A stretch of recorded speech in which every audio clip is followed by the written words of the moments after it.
viewers. Yes, it's another Thursday morning, beautiful Thursday morning, and we're reaching you live from our Srtv studio here in London, the world's capital city.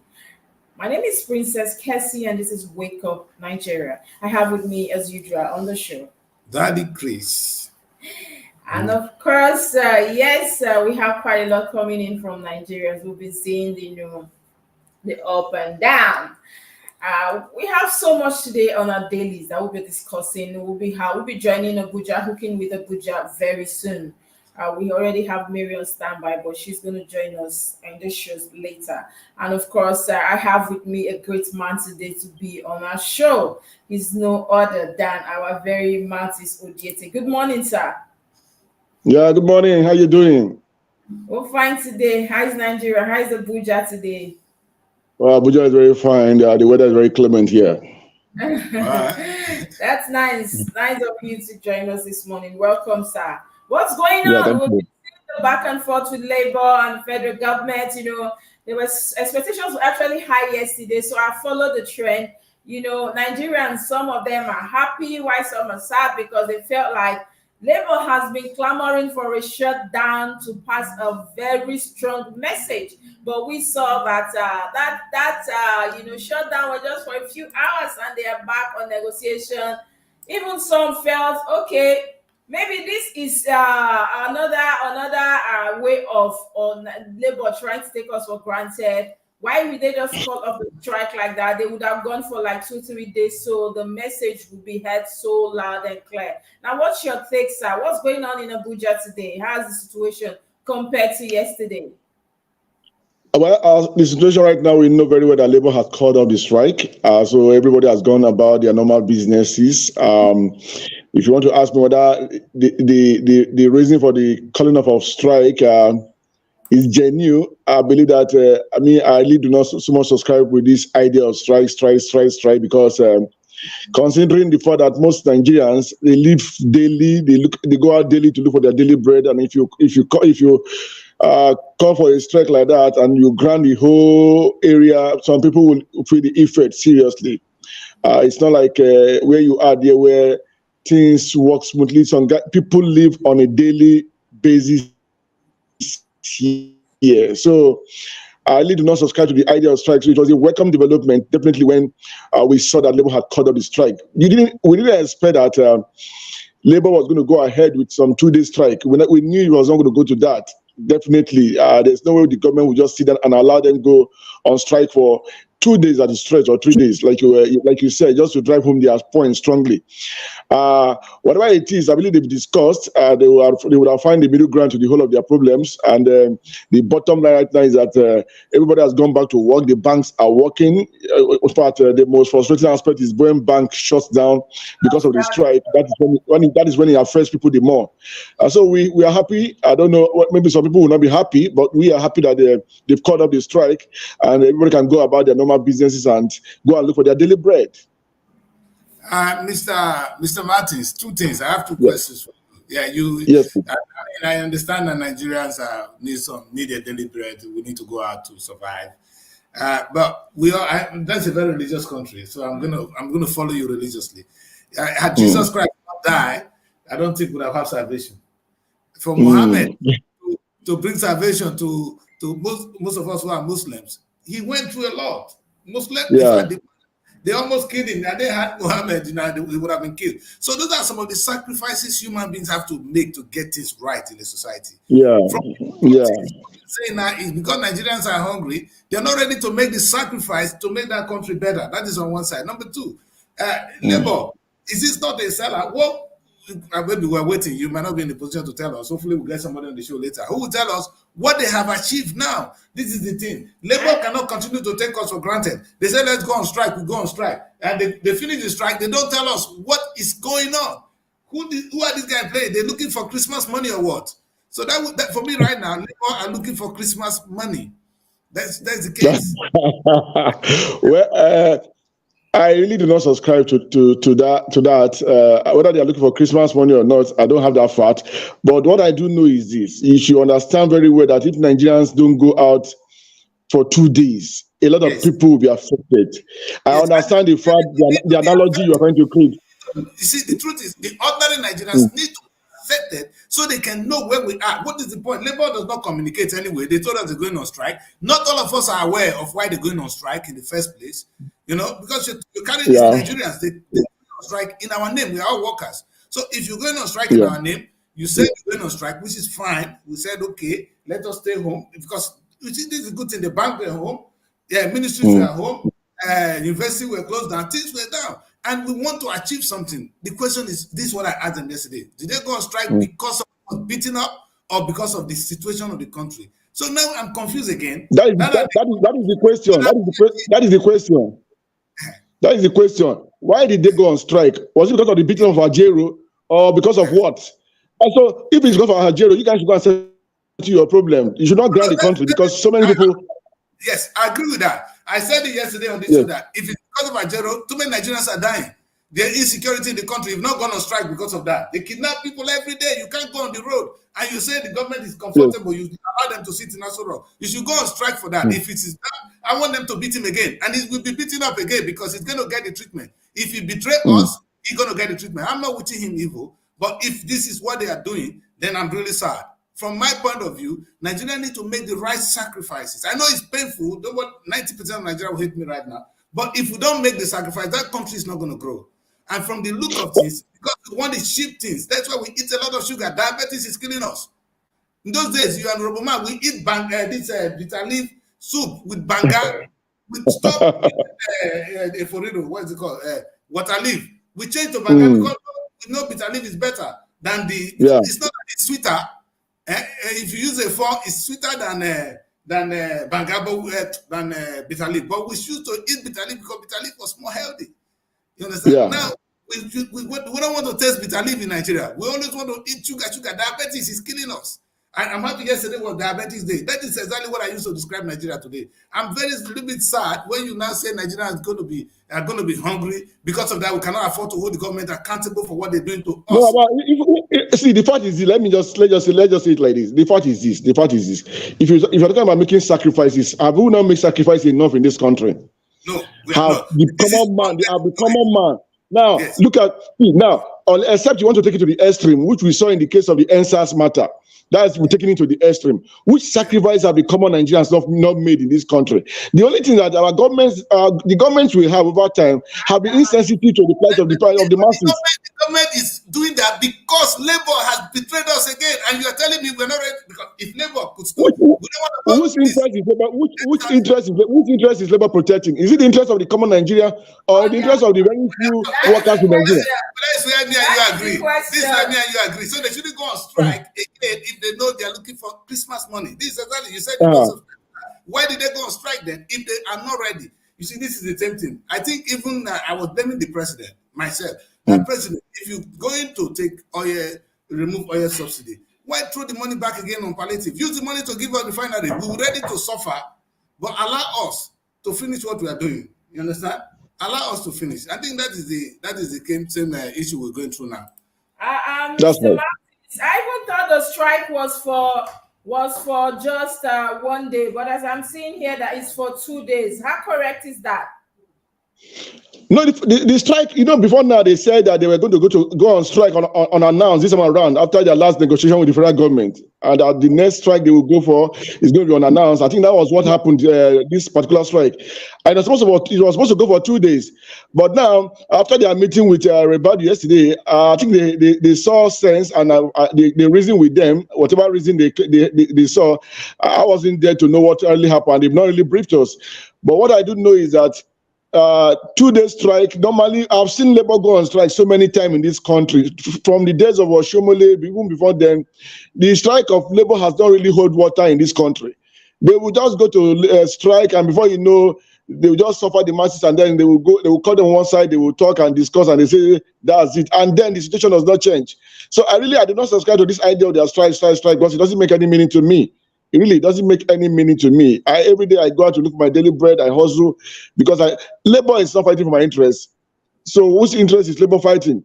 So why must you come and now disturb my own my own outing and my own programs?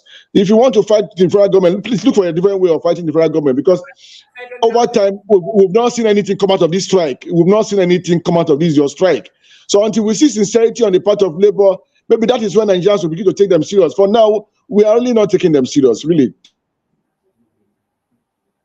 Well, it is. I feel like a lot of people too, Mr. Martins, are grieved that Be frank.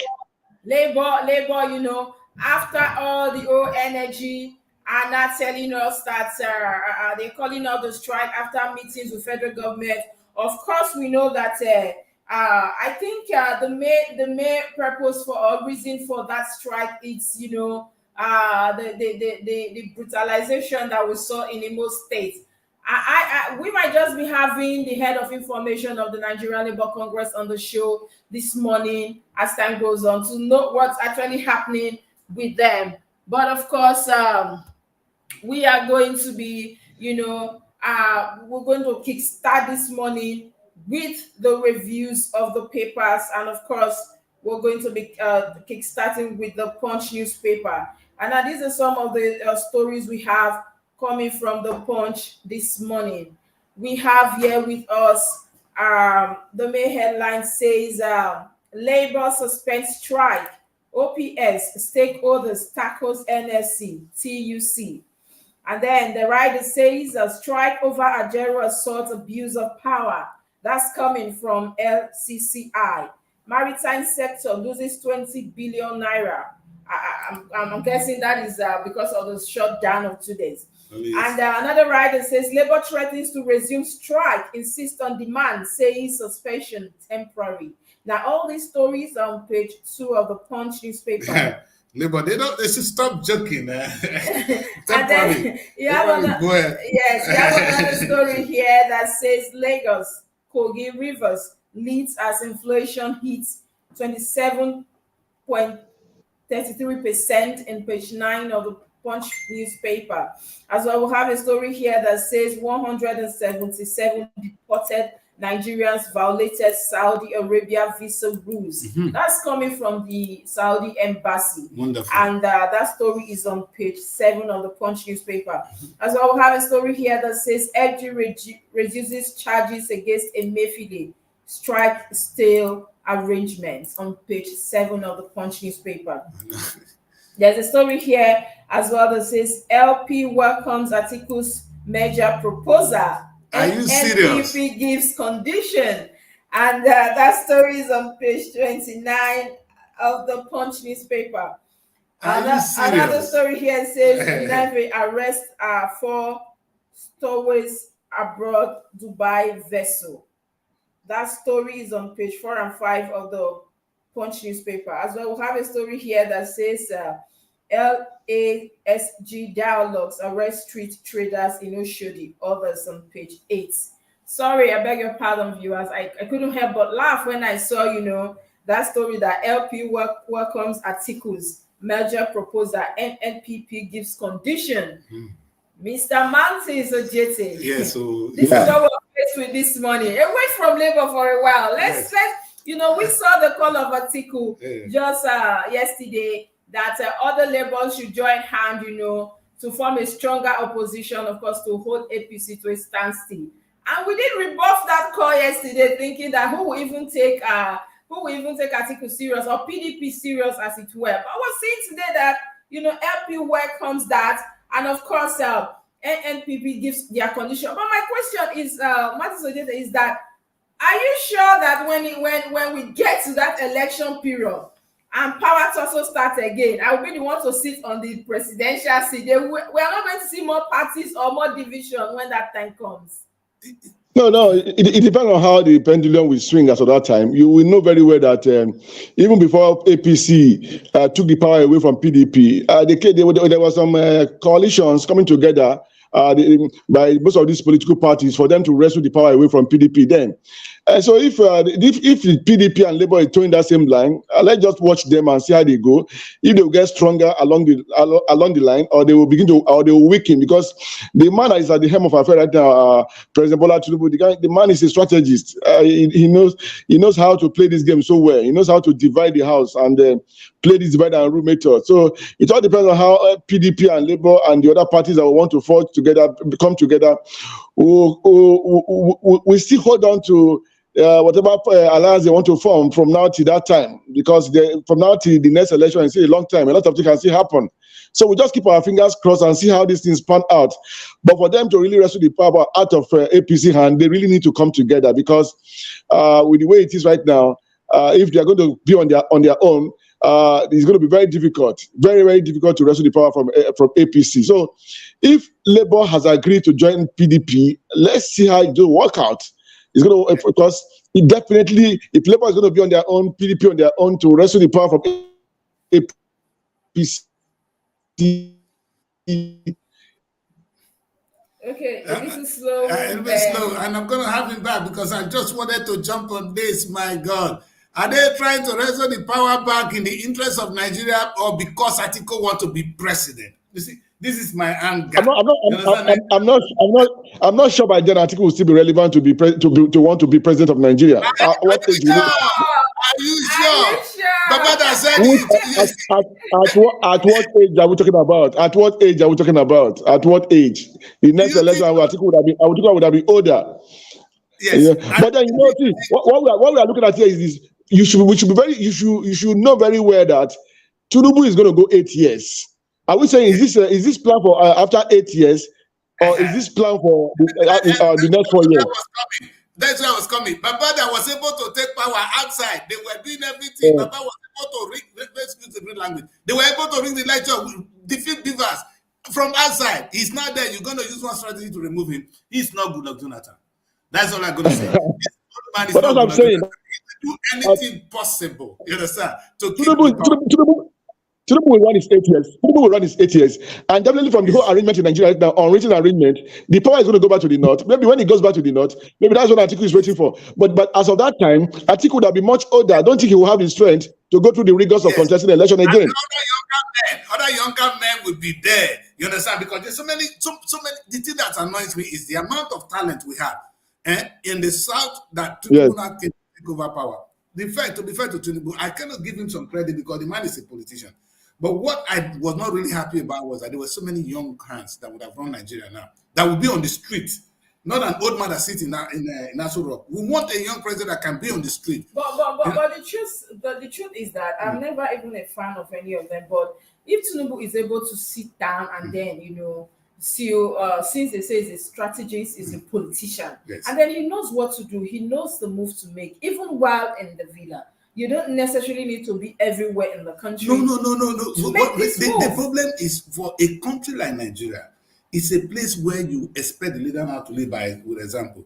Tinubu appearing, a young president appearing at any ministry, a day, we check Nigerian ministry, that if Baba can appear anytime, and if they give you a project and Baba is coming to inspect it unannounced, he's not going to even say anything. That would put some heat, because the things are going on. It's not as if the laws are not there, things are not happening. There's need for little intervention from our leaders, and the president will be a good example. You understand? So if you watch out, for instance, the ministers, they are not really saying anything. Ministries is the most dominant aspect of the Nigerian economy. Doing practically nothing, getting paid, wasting our taxpayers' money. It's annoying. You understand? And they open their mouth and say, because if the ministry can make money, for me, Nigerian ministry should be making money. They are not. They should be working. They are not, because the system is allowing them to sit at home. You can't even blame them, because that is what the system is right now. So my question is, Labour that would have been a good check, would have been listening now. So when I say a younger president, that's what I'm saying.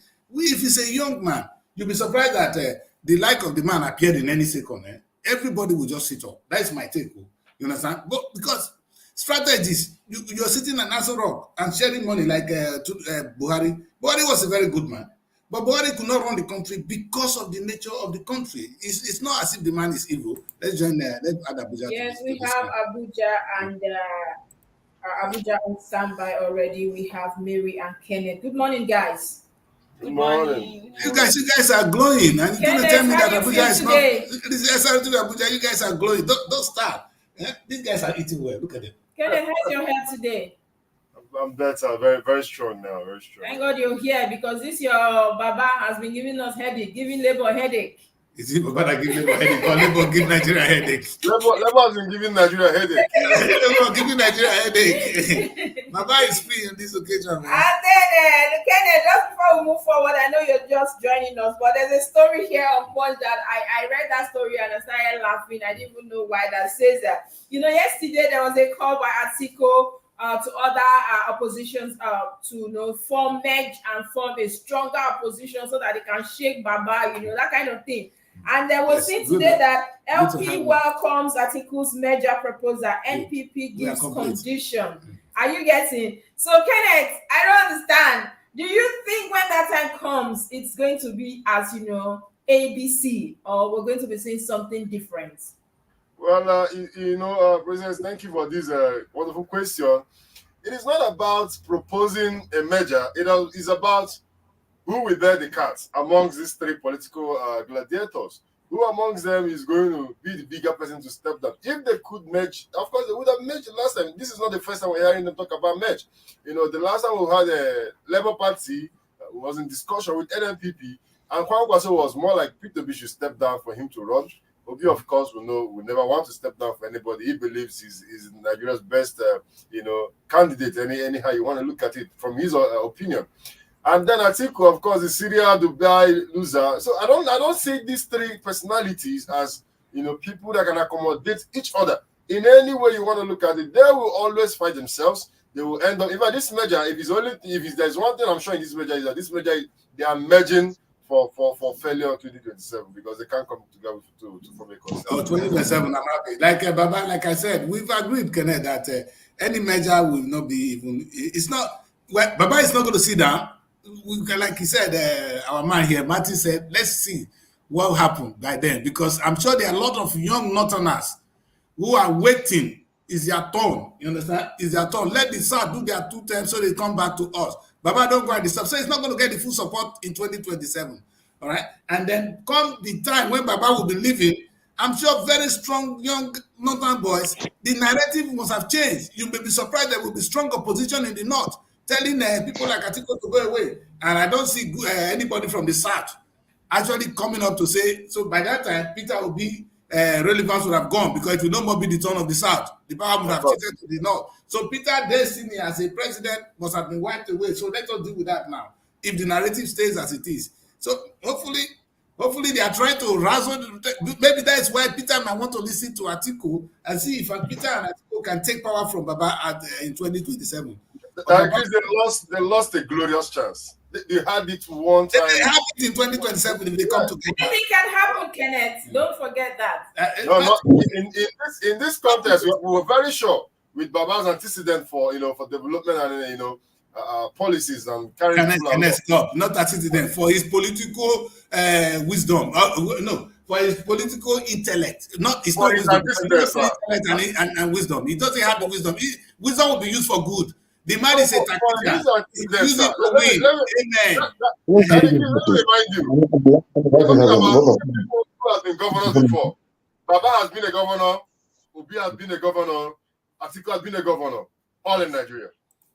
The 3 states that they have these wonderful men go through are still there for Nigerians to look at.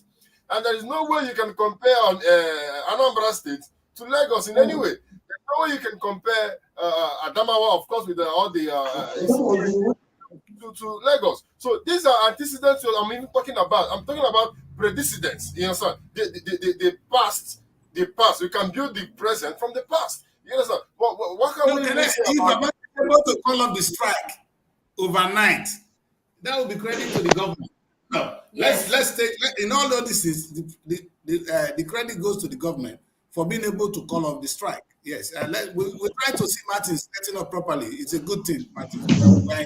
Yes. And away from Atiku and that let's go to. I saw that there's one of these I write that here to the headline of Labour suspending the strike, says strike over Algeria sought abuse of power. That is coming from LCCI. And maritime sector loses 20 billion naira. Labour threatens to resume strike, insists on demands. Do you think? Do you think? I don't know. I want to throw that to Martin Martins. Sujete, but I don't know how settled you are right now. Yes. Now, do you think Labour saying that the strike is the suspension is actually temporary and they might go back just in case their demands are not, met? Do you think Nigerians or people are going to key into that just in case? Because like you said, we don't know for which interest they are fighting, whether for the people or Algeria's assault. And we also saw here that Maritime loses 20 billion. I want to believe it's because of the shutdown. Okay. I will allow Well, Martins to wait before because I'm okay.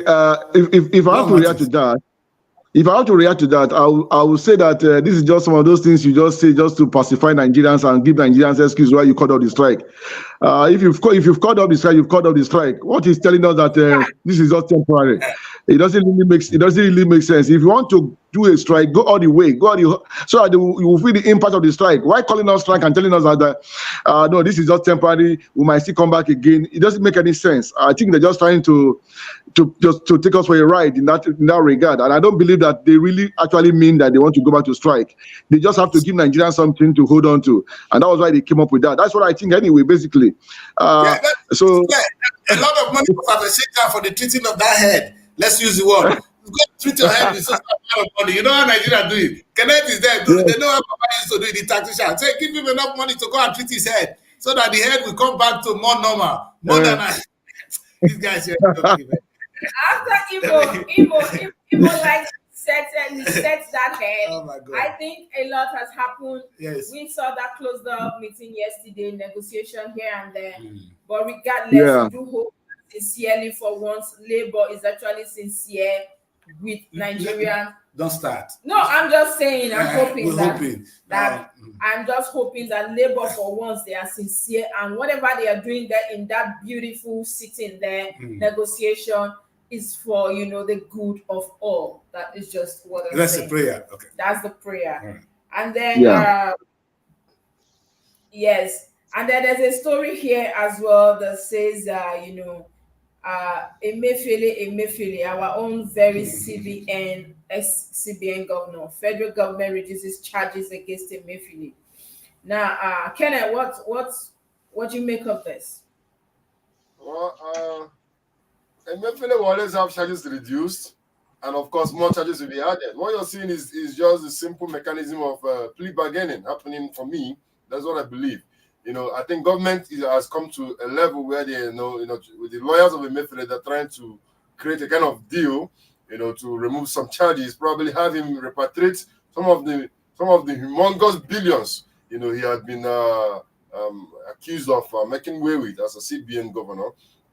But there is something peculiar in these charges being removed. I'm yet to see, the charges on money laundering, the charges on terrorism, being either proven or removed. Remember that it had been, reported that Emefiele had paid about some $20-30 million to, jihad groups from the Sahel who had claimed to have kidnapped NNPC workers in Lake Chad. I want to understand personally, I want to see where that list so that we begin to understand, the funding of terrorist groups in Nigeria. Because for me, if it's proven that the CBN governor had paid a ransom, on behalf of the federal government to a jihad, whatever, kidnappers or whatever you want to tag them, then it means probably we need to rework our national security policy when it comes to paying of ransom for kidnapped people. Because the more you keep paying, then it means that there are people in the government who will be benefiting from the payments. If MFL has claimed and made millions of dollar payments to kidnappers in the Lake Chad, then who else can the government not say not have been paying? And then you can understand where the funding for these people come from. So for me, I really want to see the charges that has been removed, brought to the public opinion, and then the charges that have been, steps aside, we should also see it come to the public opinion. The deal behind the deal that happens in the public prosecution office is one of the most shady deals in Nigeria. In the West, when a case is going on in public prosecution, you could almost log in online to see the status of these cases and know what is added and what is removed. But in the MFL's case, you might hear that the charges of terrorism have been removed on what count? Is it on the count of aiding and abetting that has been removed, or is it on the count of money laundering that has been removed? So let us understand the charges and why it is being removed. Then we can now know if it is politically motivated case, like that Chris will always say, or if it is actually a case of national security, as the federal government has maintained. Anyway, Daddy Chris, I don't know what's going on with your Emefiele. Well, in the first place, I don't think they have anything against this man. You think so? Yes, because Kenneth is saying, if the only reason they were after him then, that's my take, is because he was either against Baba himself, who he's now, it's a time to fight back. Because if they have something against this man, two things I thought. Maybe the money he released, former president is strongly behind it, and they said to them, do not.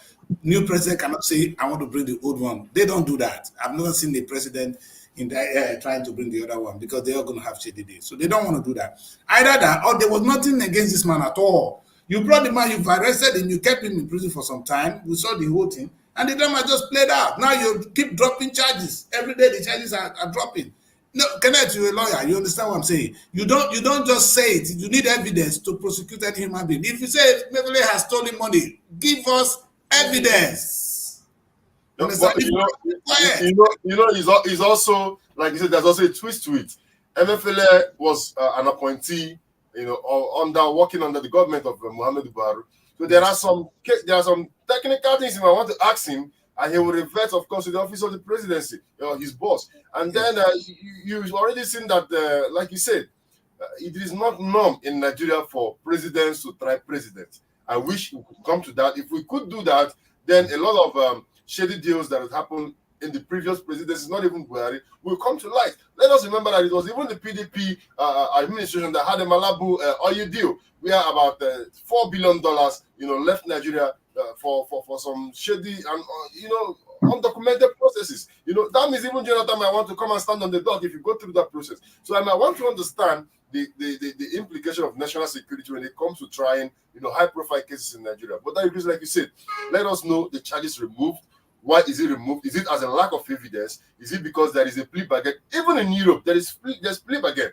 So it gets to a point where government will want to make a deal with you, probably to step down some charges because you're bringing back, evidence to them to use and try other cases. So even if it's plea bargain, Nigeria can accept it. But let us know the reason why these charges are being dropped, what is being dropped, what is being added to his case. I agree. Anyway, let's allow. I like Moses. Martin. Sorry, Martin. I call him Moses. I can see. These eyes are getting old. Martin, tell us, what do you think? Really, this is a pressing issue, because in this country where president just serve and so when they leave office they are sent. That's what they're telling us.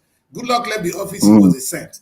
Buhari left the office, he was a saint. Now Baba will leave office. There were calls yesterday on the headlines, that Buhari and some other ministers needs to be, the question I want to ask is, you've been beating this poor man for nothing. Emefiele. Somebody was his boss. What happened? You understand? You leave Buhari. Are they sent? Our president sent. We have so many sent as president in Nigeria. They are untouchable. That's his question. This matter we're talking about, I keep asking people, was Emefiele the commander-in-chief of Nigeria? No. Was he the president of Nigeria? Would Emefiele have been able to achieve all the things he did without the permission of the president? We had the Minister of Finance. We had other people also people who he answers to. So whether I'm not looking at this as a vindictive prosecution, because there's no way you want to say you want to prosecute Emefiele that other people will not be involved in these prosecutions. There's no way. That's just my problem. So if we really want to do a thorough job, let's gather the whole people that were involved and let's begin the prosecution. You can't just pick only one man in isolation and now begin to make him a scapegoat. I just look Yes. at the way I look at this whole thing is that they're trying to make the man a scapegoat, Yes, because yes. this is a decision that one man only cannot take. He didn't. We have a printing and minting company that printed the money. It has Exactly. that company has a DG. Emefiele did Yeah. not print the money. Yes. So how come all of a sudden Emefiele is now bearing the brunt of all the whole crime that was committed in these whole processes? That is my problem. So if they really want to do a thorough job, if they are sincere in doing a thorough job, all the people involved in this thing should be gathered up and prosecuted, not just pick one old man and begin to punish him for nothing. Maybe because you think he was his policies then affected your election processes, and because of that, you now came hard on him. That is just my own in this whole matter. I don't want to exonerate Emefiele or whatever it is, but I'm saying that if they actually want to do a good job in this work, then they should pick all the people involved in the processes of all this money changing and everything, and just not Emefiele alone. Thank you, Martins. That brings the question, because today we are talking about NLC going on strike because somebody's head was broken. Mefele was in prison for so long, nothing happened. And then NLC never made a comment. Maybe they did. I don't know. That is enough to go on strike. It's a big issue. Our country money, the huge amount of money that leads to tourism, there was a big issue on that decision. Either somebody's right was being infringed, or there's a national issue that concerns us. Our money, how did they use it? Nobody talks about it. You understand? The NLC never see it as a good thing to look at. Oh, is a normal citizen of Nigeria suffering this? A former CBA governor. It's a high-profile office. Either he's been oppressed, which NLC should not be happy with, or you understand, or the man is a thief. And if he's a thief, we want to know. Like I said, all the sets we have as president. Maybe if we start to deal with the sets, things will start to get better. The new president will know, oh, if I live here, there will be an issue. I know president don't like doing it, but if nobody is saying it, the only body we have that can say it will have been NLC. Well, NSC is working, as we can see. They No, go shut on down strike. yesterday. They are working. They are Yeah, they seriously work. busy. They are busy. I don't understand. Yeah, so we'll move on quickly to the next newspaper. They're we very busy. have, They're very busy. and Go say that what. will be the Daily Trust. And here the big headline says 2 children killed as fire raises 1,113 houses at Borno IDP camp. And that story you can find on page 4 of the Daily Trust newspaper. And here we have another headline that says, after grounding FCT state for 2 days, Labour suspends strike. And that story is on page 4 of the Daily Trust newspaper. Israel wants to turn Gaza unlivable city. And this is coming from the Palestinian envoy. And that story is on page 5 of the Daily Trust newspaper. Why we deported Nigerian passengers. It's coming from Saudi authorities. And you can find that story on page 6 of the Daily Trust newspaper. And here another headline says, inflation hits 27.3% as cost of food, others rise. And that story is on page 19 of the Daily Trust newspaper. And here we have another story that says Nigeria loses 1.3 trillion naira on waivers, concessions. And this is coming from Custom. You can find that story on page 20 of the Daily Trust newspaper. And here we have another story that says Senate wants Port Harcourt, Maiduguri rail upgraded to standard gauge. You can find that story on page 6 of the Daily Trust newspaper. And here we have another story that says minority leadership, PDP senators settle for North Central. And that story you can find on page 10 of the Daily Trust newspaper. And these are all the stories in the Daily Trust newspaper. This is very disturbing. When you look at that image there on the cover story, you could see the damages, buildings erased, 2 children actually killed on that inferno. And you could see, I don't know, where do we go from here? These are IDP camps. They live in the IDP, meaning they do not have homes. That is the place that they've taken as their home, new home. And then we're seeing this major disaster here. So what becomes of these thousands of people? Kenneth. Well, thank you. Easy. The question I always ask a lot is, are there supposed to be IDPs in Nigeria? Why are these people displaced in the first place? You understand? Why are they displaced in the first place? Some of them have been because of flooding And then after the flooding, of course, NEMA is supposed to, facilitate the relocation back to their homeland. Some are insecurities. Yes, I'm coming. Some have been because of insecurity, but then after the insecurity attacks, when we want to even categorize insecurity to displace up to 1,113 people, then we need to ask: was the attack at a place, or where they all have to converge at a place? Now it becomes a camp. Someone is running it, means someone is making money from it. Someone does not want the business to stop. It is just like business of prisons in the West. Someone wants this inflow for them to keep getting whatever they get. I'm not attacking those people now, but what I'm saying is this: they say, talking about houses burned down. Princess, if you zoom into that picture, there is nothing like a house there. That thing does not even deserve to be called a house in the first place. You have the mud huts. This is not a house; it's a hut. A mud hut where people live with mud and bamboo, bamboo sticks and thatch and thatchers and the rest. So why will it not get burnt? This is the Hamatan season. Of course, the weather is dry now, so the life could spread faster, in overpopulated places. So for me, the Ministry of Humanitarian Affairs needs to step up. We don't need to hear stories about people still being internally displaced after all this work. I was thinking by now, Reverend Father, earlier in Benue State would have, really done a lot. But this is coming from Borno. Of course, I will know what Babangana Omarum Zulum has been doing over the years. So I did not even know that we still have, people in thousands still internally displaced in Borno State. So it means probably what we're seeing on TV is not the true picture of everything. So if this is what is happening in Borno State, then there needs to be a comprehensive federal government policy about relocation of people.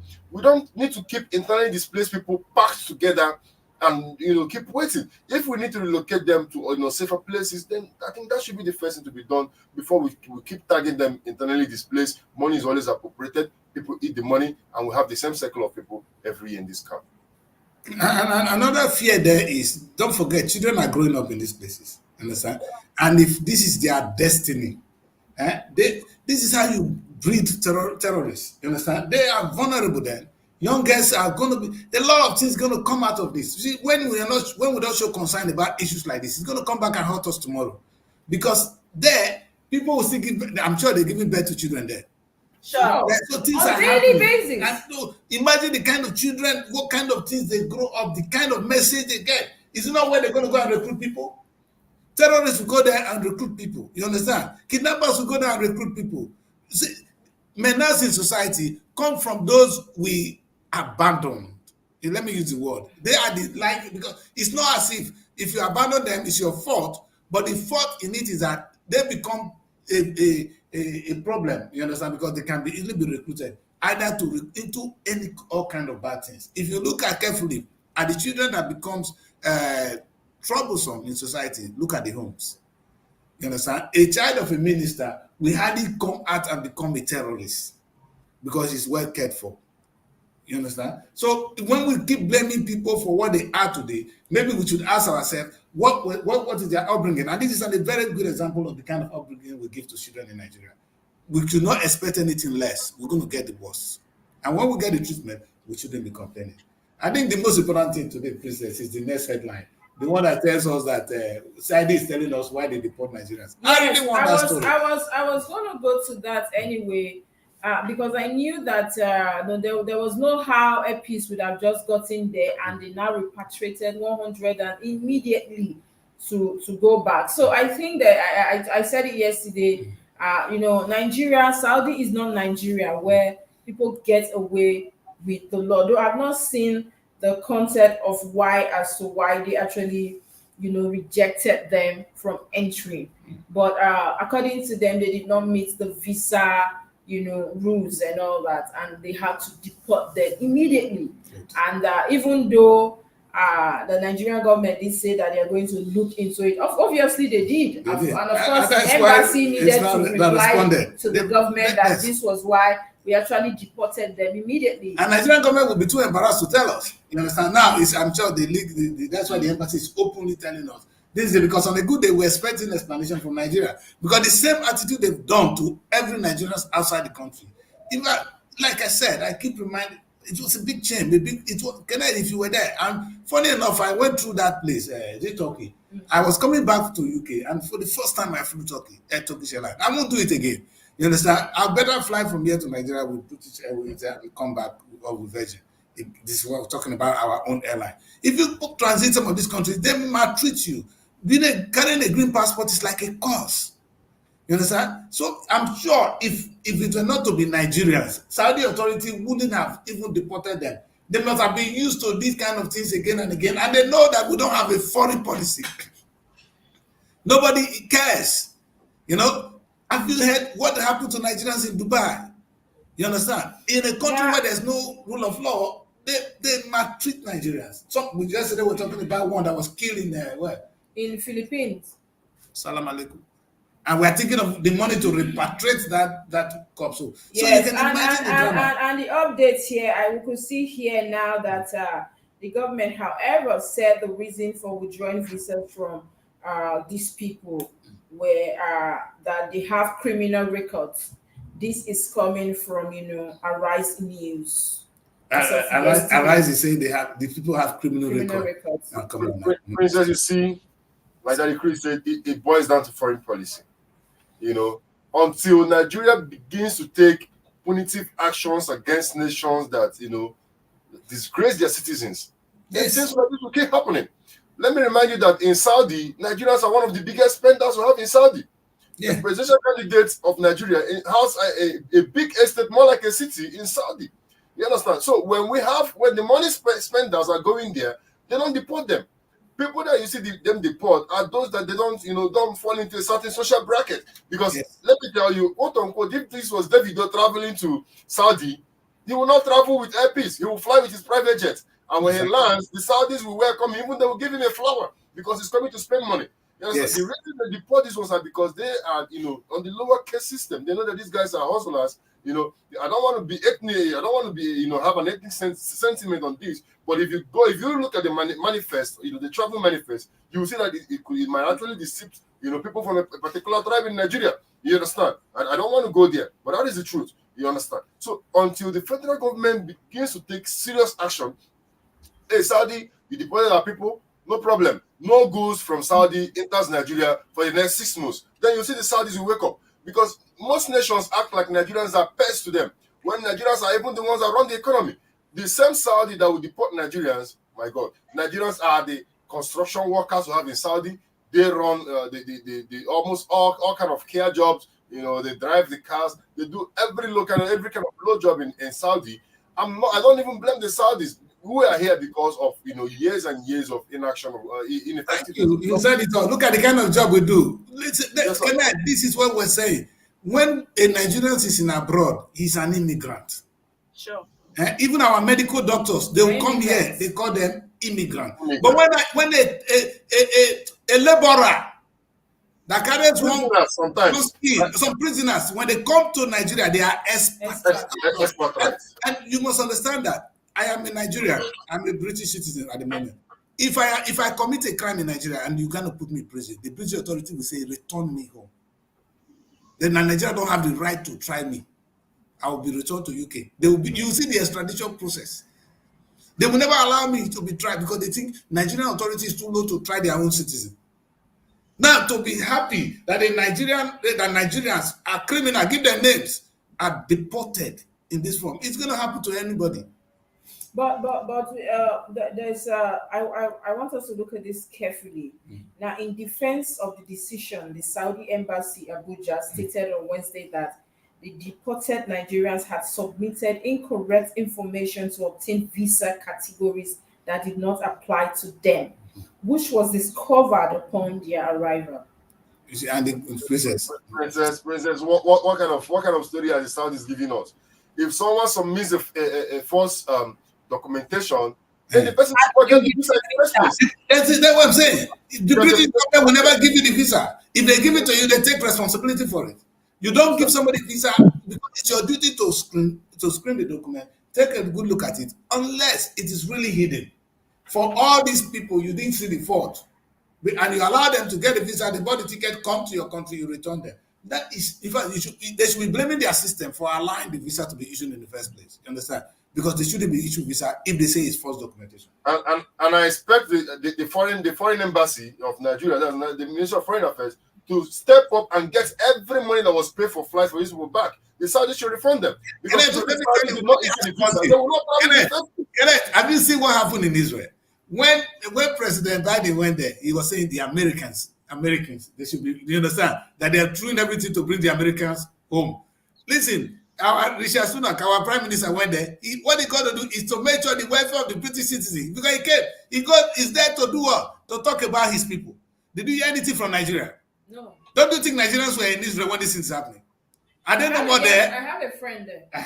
Nigerians are one of the biggest pilgrimages. They got the highest pilgrimage. So if we are kidnapped, not that it will mean anything. Our blood doesn't matter. You understand? See, this kind of government you have, the number one duty of a government is protection of lives and property. We don't have it. And here we're talking of a tactician. He's going to win the next election anyway. Thanks to Kenneth. No, of course, you must give kudos to the president. Remember that he has been the one. No, I promise. Remember, he has been the one that traveled down to Saudi at the time to sign some bilateral agreement. To even have the visa ban released in the first place. Kenneth, wait. He's gone there again. Let's not even go there. He's gone there to sign. At the last visit, he went specifically for to sign for infrastructure. Kenneth, look at yourself. In today, Nigeria, we're still signing infrastructure. Saudi know how to feed themselves. They are good in agriculture. But that is where we are. Wait, let me finish, guys. This is my anger. An old man goes there. It's the same old story. You go there, you do not go and tell us how we're going to bring in agriculture to come and feed us, to come and bring roads we're going to pay. They will bring the Saudi expert to supervise us, use us, take our money home again. Mona, stop this thing now. So when the Saudi people are coming, the Baba go to sign now to declare how Nigeria are going to go into agriculture. And we're having that agreement, you understand, of bringing that technology home so that we can feed ourselves. That's a president talking for you, not the one that's going to bring infrastructure for China or Saudi or from where. If you look at the whole sign they are signing, to today, I said it again and again, if as at today, it is Julius Berger that is still the best company, and Nigeria is so happy. Oh, I'm going to bring in Julius Berger. I'm not going to take a Nigerian company to do our roads. Are we not sick people? Are we not sick? Are you telling me that Nigerians cannot do roads? Can we do road, Nigeria? Anyways, there's a story here that actually caught my attention as well that says minority leadership. PDP senators settle for North Central. Kenneth. You cannot hate them now. So why we want to? Can I want them to fail? Let's It's always good news. Yeah, I want him to speak. I will now bring in. Okay, yes. It's always good news hearing them squabble. You can see how low the. But why are you joyful? If I may ask. No, the thing is, let us even get one thing straight. When it comes to the principle of zoning in Nigeria, PDP is the worst when it comes. Yes, you see when they're zoning the minority leadership too. That's the little thing that they could get their hands upon in the house. It's zoning to the north. Remember that it was still the same PDP that zoned presidency to the north after the president had come from the north for 8 years. Let us even look at the true context of things. PDP never accommodating to the south, but they always play, the angle of religion, the angle of ethnic intolerance among the south, where they always get the highest, the major bulk of voters. Now look at where PDP was able to get votes during the last election, and you now see them move whatever office they have. They move it to see the same north, but they were the ones shouting Muslim ticket. They were the ones shouting, hey, and not that. For me, let them keep fighting. Of course, the Bible says our enemies will always be, in war. They'll keep warring themselves. So if they like, they can take it to anywhere. But they are beginning to show their true skills to Nigerians, and Nigerians should begin to understand that PDP will never ever respect. You are celebrating. You are celebrating. We'll see their true color. Please, let's hear from here so we move forward. Kenneth is celebrating. My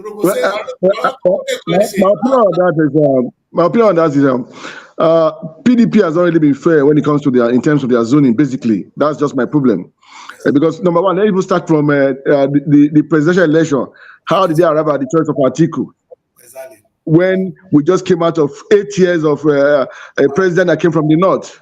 And so if they were going to be fair to the south, they should have just given this thing, zone this to the south.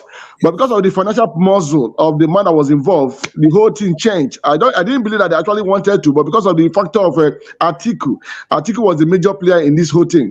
And that was and the unique betrayal of your governor. No, let me talk to Martin. The unique betrayal of your governor. Yes. It was the like of Okowa and all of them. They were the one I had to betray. You understand? And that was why they got what they got from Wike, because Wike was among the people that agreed that this power should shift to the south. And they had a meeting that took place in Asaba, the home of Okowa, where it was all agreed that this power should go to the south. But surprisingly, the same Okowa went to accept to be a VP to a northern president, which was a total aberration from everything that they had agreed. So now coming to this moment, Wike wanted it at the end, though. Wike wanted to say, guys are, in fact, we're in a big trouble. In fact, the PDP is good. They will continue to fail. God will continue to defeat them if Nigeria. Because imagine where Nigeria would have been now. No, imagine where Nigeria would have been. Atiko after Buhari, where would it be now? That would have been even, that's the first thing we'll be hearing. Not. You know, that uncertainty, it may not make any difference, but you know that we'll be fully cheated. That how can the 8 years of one of the north, another 8 years of Fulani? Let's do what Fulani, and I'm not against anybody. I don't have anything, but it should not be so. And that was what PDP planned for Nigeria, to the downfall of the country. The insecurity would have been more. And that is why they are losing their relevance. That is why they are losing their relevance in this country. Because how would you have said after 8 years of one man from a Fulani man, you say we should continue again? I mean, for whatever reason, it defies every logic, it defies every reasoning. And for my own governor, Delta State governor, to even accept to be a deputy to this same man, and the meeting that was held in your backyard, that this power should go back to the south. So the whole thing, PDP and Okowa, I don't know how they played that, but it was really disheartening anyway. But then coming to the minority leader again, they've come back again to say they've zoned this thing again back to a North Central candidate. I don't know how they come about their own decision most times, because it really beats my imagination. Whether they really actually have the interest of the Southerners at heart. Maybe PDP is gradually becoming a northern state, a northern party.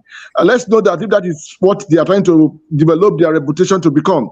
But then, like you said, it will be very difficult if they continue on this path. Very difficult for them to emerge and take power back from APC if they have to continue on this path. They have to understand that it's very good to balance this power. It's very good to spread it around, so that everybody will have a sense of belonging. If you don't have a sense of belonging in the party, therefore, most people will not be committed to the party. Look at Wike. Wike is in the PDP, and yet he's working for APC because he doesn't really like what is going on in PDP. So I believe that very soon they will have to reshuffle everything that is going on in PDP, and maybe they will get their ass right back. This actually presents a very good opportunity for Labour Party, but I don't know who the policy makers in Labour Party are. They're actually willing to merge with PDP. What a disaster! If I don't think the news today is Labour agreeing to merge with PDP. Where is Peter? NPP saying they will bring their conditions under conditions, but LP are saying okay. We will do it. We'll do it because it's and the same Labour Party that is taking on the strike. The same Labour people that are taking on the strike. They actually welcome the idea. Now the Chris, you see, I'm a Christian, and of course, Proverbs chapter 1 will say, "Blessed is the man that walks on in the counsel of the ungodly." Labour Party is working in the council of ungodly, unmoral, unconstitutional, unemotional people.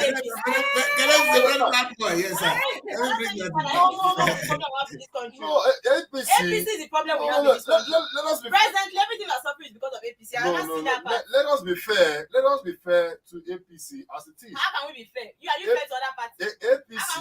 APC had been the only party at the last presidential elections that stood on the principles of zoning and said, it's done with the north, Let us go to the south. Well, hey, Kenneth, if you were doing zoning as Nigeria used to be, Baba would have taken a Christian from the north, because that is how it has been. Muslim was still another issue. No, Kenneth, we were able to downplay that. We downplayed that because the issue ahead of us was more serious. You understand? We downplayed that. If APC wanted to do the right thing, what we normally do, listen, Obasanjo was a Christian. The deputy was who? A Muslim. When Baba, even Buhari came, it was Tinubu that was going to be his choice. They said, no, we cannot go with Muslim. So they now bring in Osinbajo, a Christian.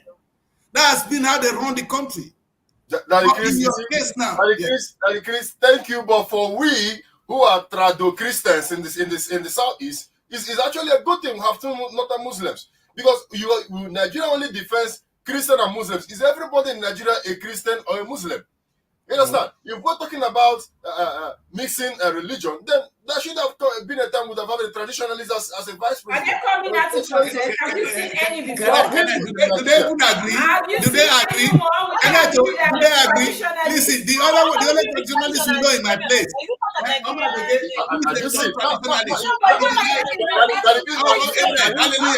Hallelujah. When it comes to that, they are afraid to defend their religion. Now, I believe more in the compatibility of ethnic groups than in religion. Because religion, it does not emerge from any ethnicity. So you want to tell me that some Nigerians are Hindu in this country that we are? You don't know? Really? So are you saying religion is not relevant now? So we should cancel it in the next religion is a personal belief. A Christian today can become a Muslim tomorrow. Yeah, but an Igbo man today cannot become an Hausa man tomorrow. How do you know that, sir? We don't mind if you change your religion, but let us maintain the status quo. What you're saying now is you're blaming only PDP. I said APC is corporate too, but the status quo, as enshrined in the Constitution, says a devolution of power and a rotation of power between all federating units. That is the north, the south, the east, and the west. It does not say the Christian.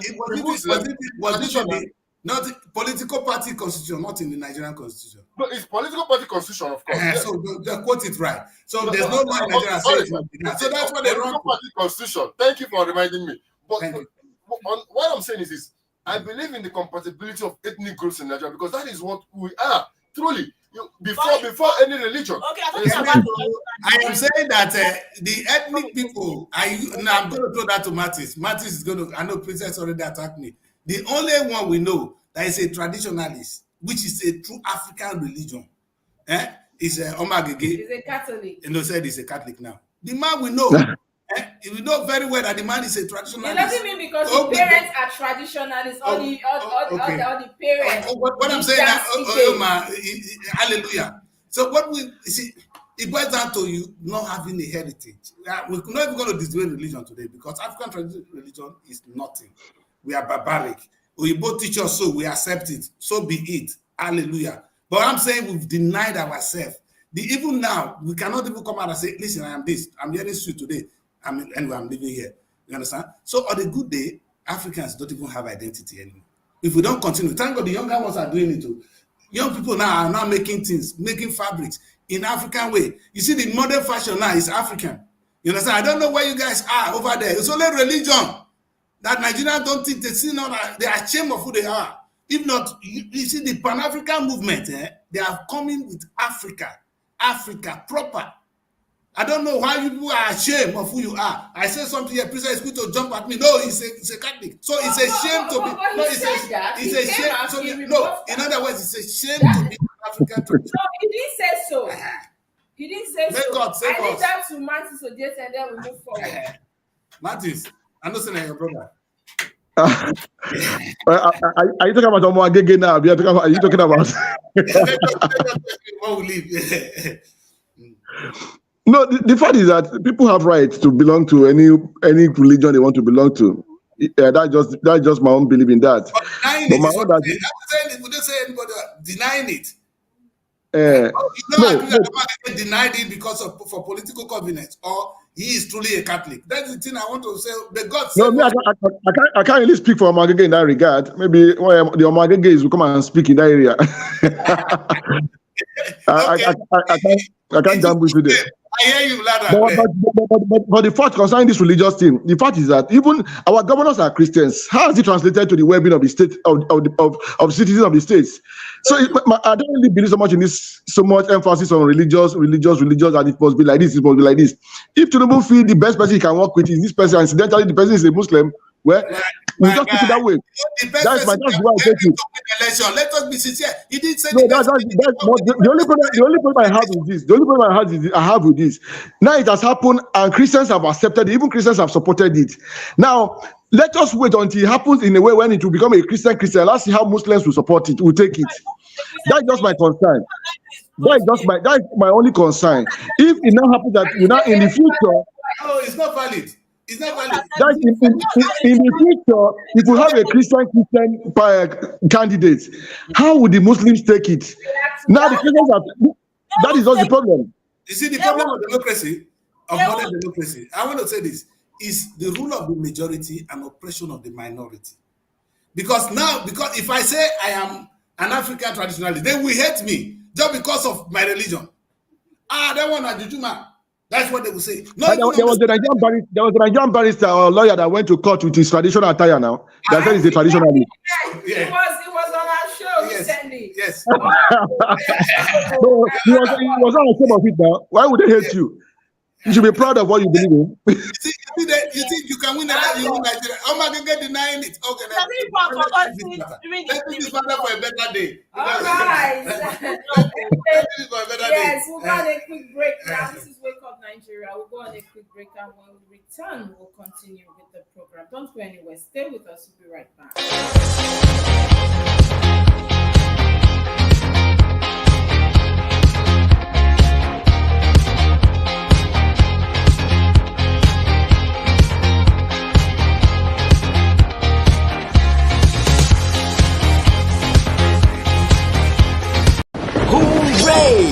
The next President Show is here again. Everyone, my name is Hajara Osman Muhammad. I'm the Youth Governor for Kano State, Nigeria's Center of Commerce. Pronounced Joel Garba, the Youth Executive Governor of Kaduna State, and I am contesting for the Youth Presidency of Nigeria under the People's Liberation Party, PLP.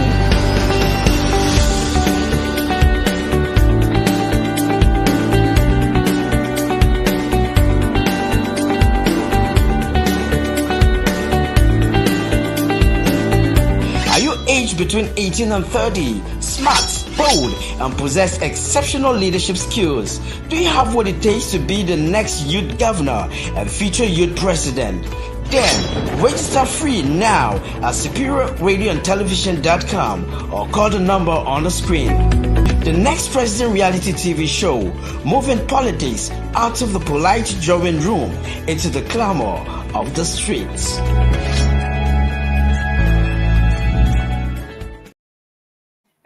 You're welcome back from that quick break, and of course this is Wake Up Nigeria. We're still here on the reviews. We'll move on quickly to the next paper we have, and that will be the Nigerian Tribune newspaper. Now these are some of the stories we have coming from the Tribune, and we have the main headline here that says after meeting with NSA, Labour suspends strike, FG attack on LNLC. FG regrets attack on LNC president, says investigation in progress, arrest made. All these stories are on the front page of headline here coming from the Nigerian Tribune. And we'll have another story here that says inflation rate jumps to 27.33% as food cost rises by 31.52%, and that story is on page 6 of the Nigerian Tribune newspaper. As well, we have a story here that says OAU lecturer slumps, dies in his office. That story is on page 25 of the Nigerian Tribune newspaper. There's a story here as well that says $6 billion partnership with AfCFTA to transform trade across Africa. This is coming from UBA, and that story is on page 7 of the Nigerian Tribune newspaper. We also have a story here as well that says one party state, PDP APC Baker on page 29 of the Nigerian Tribune newspaper. As well, we'll have a story here that says Appeal Court affirms Sanwo-Olu's re-election. That story is on page 3 of the Nigerian Tribune newspaper. As well, we'll have a story here that says ex-finance minister Ona Lakmo Shonlaye dies at 90. And that story is on page 30 of the Nigerian Tribune newspaper. New Rivers CP orders arrest of notorious cultist Tubaba, other criminals on page 25 of the Nigerian Tribune newspaper. These are some of the stories we have coming from the Tribune newspaper this morning. And we saw a story here that says FG regrets attack on NSC president, says investigation in progress. I think this regret would have come the moment that incident occurred. What is worth doing is worth doing well. Truth be told. You can't allow such thing to happen, and then 1 week, 2 weeks, and after all the shutdown, you're not saying that there's now an official statement to say you regret that whatever happens to whatever they're doing is still the NSC president. And so I think that is coming a little late, but regardless. And now there's a story here that actually caught my attention. Inflation rate jumps at 27.33% as food cost rises by 31.52%. And now we have a major season of the year just around the corner, and we'll see. Kenneth, the other day we did argue, about you said Nigeria and the president is only doing what he have to do for Nigerians to breathe. Mary, do you know how much a bag of rice is for today? I don't know. Okay, but how's food stuff? How's we know that the economy is actually biting, but let's look at have you gone on a survey recently? Have you gone to the market? How is it like? Okay, like for a mudu of rice, there is one for 1.7 and there's one for 1.5. So I think it's like around. Are these locally made rice or foreign rice? Okay, the one for 1.7 is foreign, and they said the one for 1.5 is Nigerian rice. Although there's no stone, you understand? There's no stone.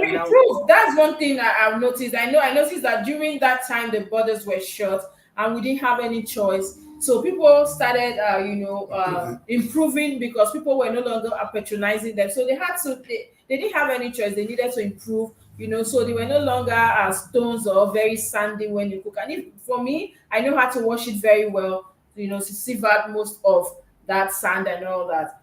But I don't know, the inflation rates jumps, and we know that we'll keep seeing this as far we're still battling with economy issues like this. Martin Sodiete, you did say that the president is a strategist. That is the word you use. Now, let's go to the economy so far. Well, I did say that the president is a strategist politically. I didn't say he's an economist. But what I do know is that I think he has a way of engaging people who are well known, who are well versed in a particular segment or section. I know that he has engaged a lot of essays, even his Minister of Finance and the rest, people working with him are good in this area. But then it will take time for us to see the result of their policies, their new policies, because a lot has gone wrong in this country. You will agree with me. And these things cannot be fixed overnight. Whether you're a miracle man or whatever it is you are, it has to go through processes. A lot has gone wrong in this country. So I just believe, somehow I have this belief that Tinubu will do something better because the kind of people here is appointing gives me a little ray of hope that these appointments are much better than the appointment we had in the last regime. So I believe with time these things will begin to resolve gradually, because if you want to pay, based on what is going on right now in this country in terms of foodstuffs, it's very difficult for salary earners to meet up with the daily cost of living in this country. Every day you go to the market, things are increasing. Every day you go today, the price has jumped up. You go tomorrow, it has increased. So you begin to wonder, how are people just managing, how are they coping? It's been very difficult. And I believe that those at the helm of affair definitely over time should know how to go about these things. But again, the solution is not going to be once. It's not going to be once. But one solution I know that they can do, basically, that is affecting these prices most seriously, is this fuel. They should fix our refineries. If the price of fuel comes down, transportation will come down. Prices of foodstuff will begin to come down also. It's a ripple effect. But if we continue to depend on this fuel price at 630 naira as it is right now, transportation fare is so high right now in Nigeria. To travel from here to the east, currently right now, is about 30,000 naira. And so you want to bring foodstuff from the east to Abuja. The person that's going to bring that foodstuff will impute all his costs into the price, and that is why it's going up. So if they can tackle that area, that our refineries need to work, so that our fuel prices will reduce, and if the fuel prices reduce, the foodstuffs will begin to reduce. So that is just a major problem. But I believe that with time, they will actually get this right. But as it is right now, the situation is really biting for Nigerians. Like she said, I don't know the last time she went to market. Currently, a mudu of rice, some are even going for 2,000 now. The last we bought when our bag of rice got finished, it was 1,900. And most of these ones are even not totally foreign rice. They are even Nigerian. The Nigerian rice have different grades. Yes. They have different grades. So it's not even totally foreign rice. So the situation is really biting in this country. But I believe that if they can begin to change their policies and make sure that they concentrate on repairing our refineries and make sure that the fuel price comes down, the situation will improve definitely. That is, you guys are very sentimental, you and Kenneth, when it comes to this. Sir. What I'm worried about is, wait, let me just say this. I'm worried because this is very important. You saying that Baba, I believe in him. He's making the right appointment. Maybe. But I want to see the step being taken, like you rightly said. Any reasonable government that is able to boldly say, okay, we're going to remove subsidy, will immediately move into action to bring in refineries, which he has not done. We're not hearing anything big on that. We're waiting for that refinery. Number two, you go in, look at the things. Let's say you open the border to bring in influx of this food, killing the ones who already have before. That is going to palliative. What he could do is to try to give Nigerians some palliative. Like I said, it's equal to sugar to kill us more. Now let's go. Let's even leave at that. Now he's in Saudi to sign deal on what? The only thing we hear, infrastructure. People are talking about one of the major problems of the country. What has the government done or in place? I'm going to let you finish. Thank you, sir. To solve agriculture problem. You see what I'm saying? This is what I keep saying it on this show. The land in Holland, only Niger State is bigger than Holland in terms of land. Holland generates 20 billion yearly from agricultural produce export. Yet people in Niger State cannot feed. The question I ask myself is, are we so dull that we cannot farm our own land? You go to Saudi now, instead of trying to teach us how we can farm, you go and bring us roads. To do what? The road is somebody from Saudi that will come and sign the contract. They will not come and do it. They are not stupid. They will take the contract from China. China will tell you, we're coming to do it. Because they're looking for a job for their own people. And you have human beings. How can a country with human resources like Nigeria, with land, be hungry? You people are talking of rice. In fact, nobody will forgive you. God will not even forgive Nigeria. That you people go to bed hungry. Daddy Chris, you've said it, but I think we miss a very big, a very big point when we analyze this, for average Nigerians. Now, the Bureau of Statistics, right? They're saying inflation has jumped by 27%. Can the Bureau of Statistics tell us how many tons of rice Nigerians consume in a month? How many tons we consume in 2 months? How many tons we consume in a year? If they can be able to determine this, then you understand that most times what is happening in Nigeria is a case of, hyperinflation.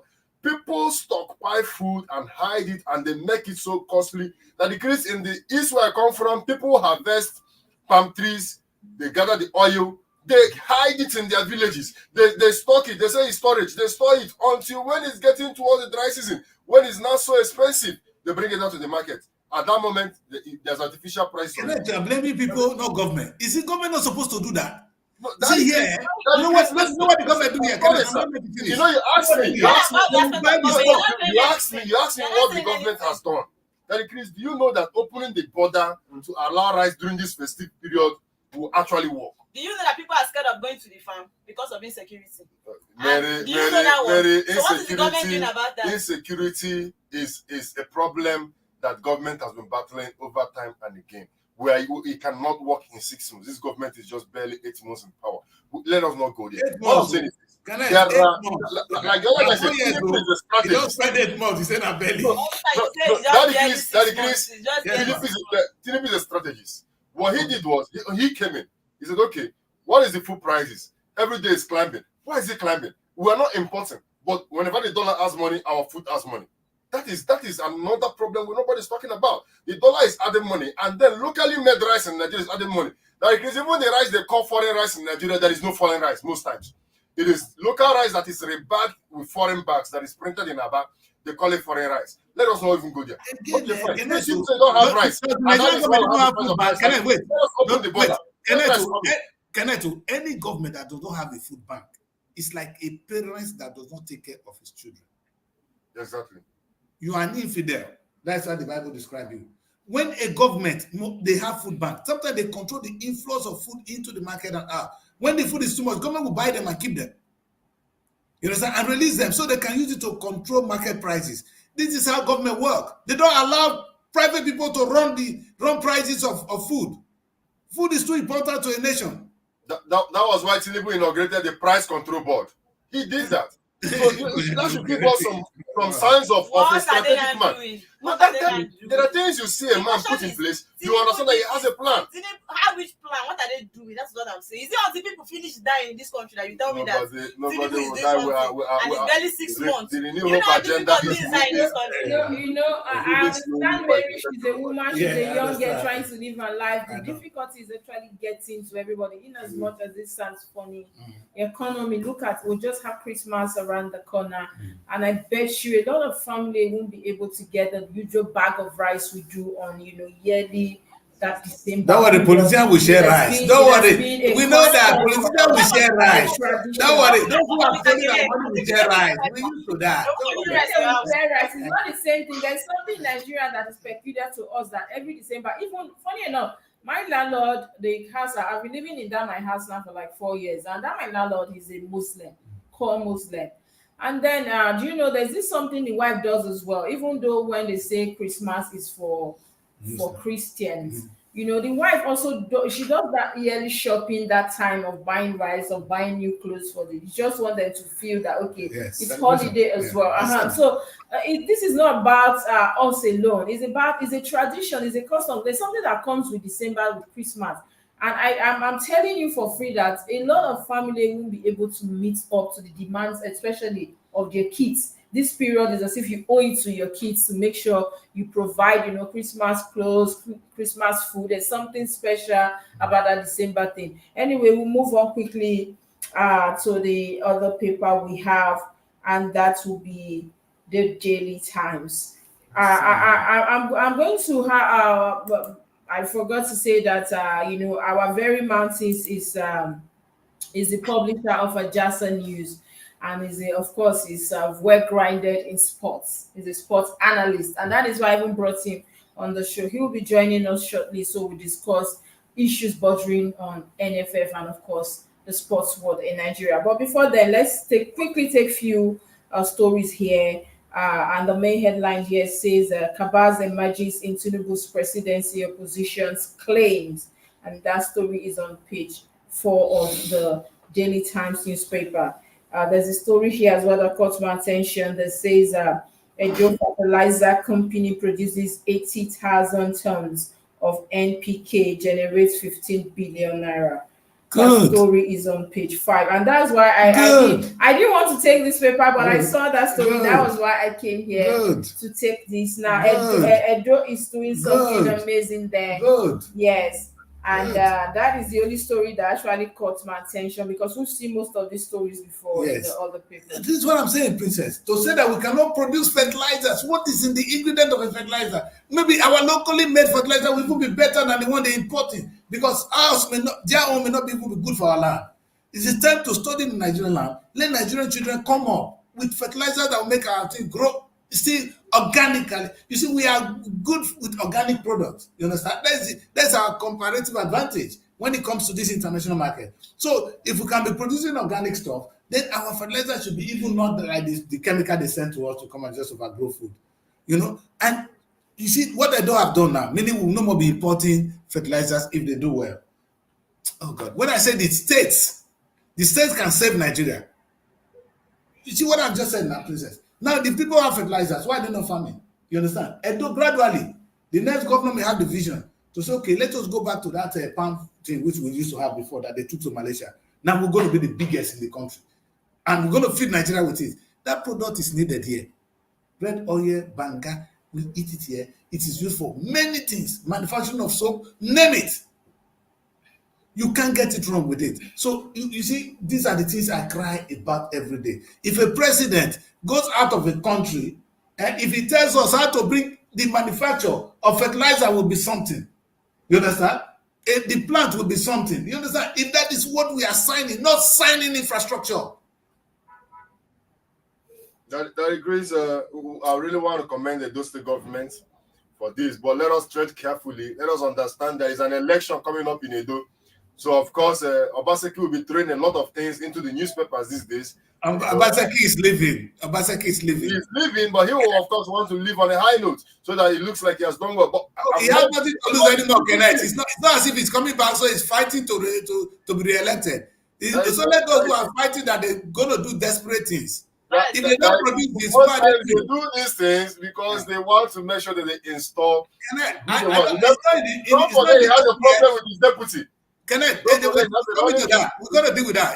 I don't support their stupidity, but listen, Kenneth, just yesterday, those just launched the old Observer. I don't know, those of us that grew up in that area, we used to read Observer. It was our normal dailies, you understand? Running local news. You see, the fact that there's no local TV station that is even surviving from us in the press angle. You know, I go to Delta State. You know the last thing they did? If Delta State governor want to do something, he will go to channels. They don't even use the local television to talk to us. It's that little thing. Edo have started. They've launched their own good newspaper, The Observer. Hopefully, The Observer will be a thing that will circulate around. It could be online. It will be something. And what would do? The journalists there will have the job. You see, I said to them in Delta State, you are journalists here.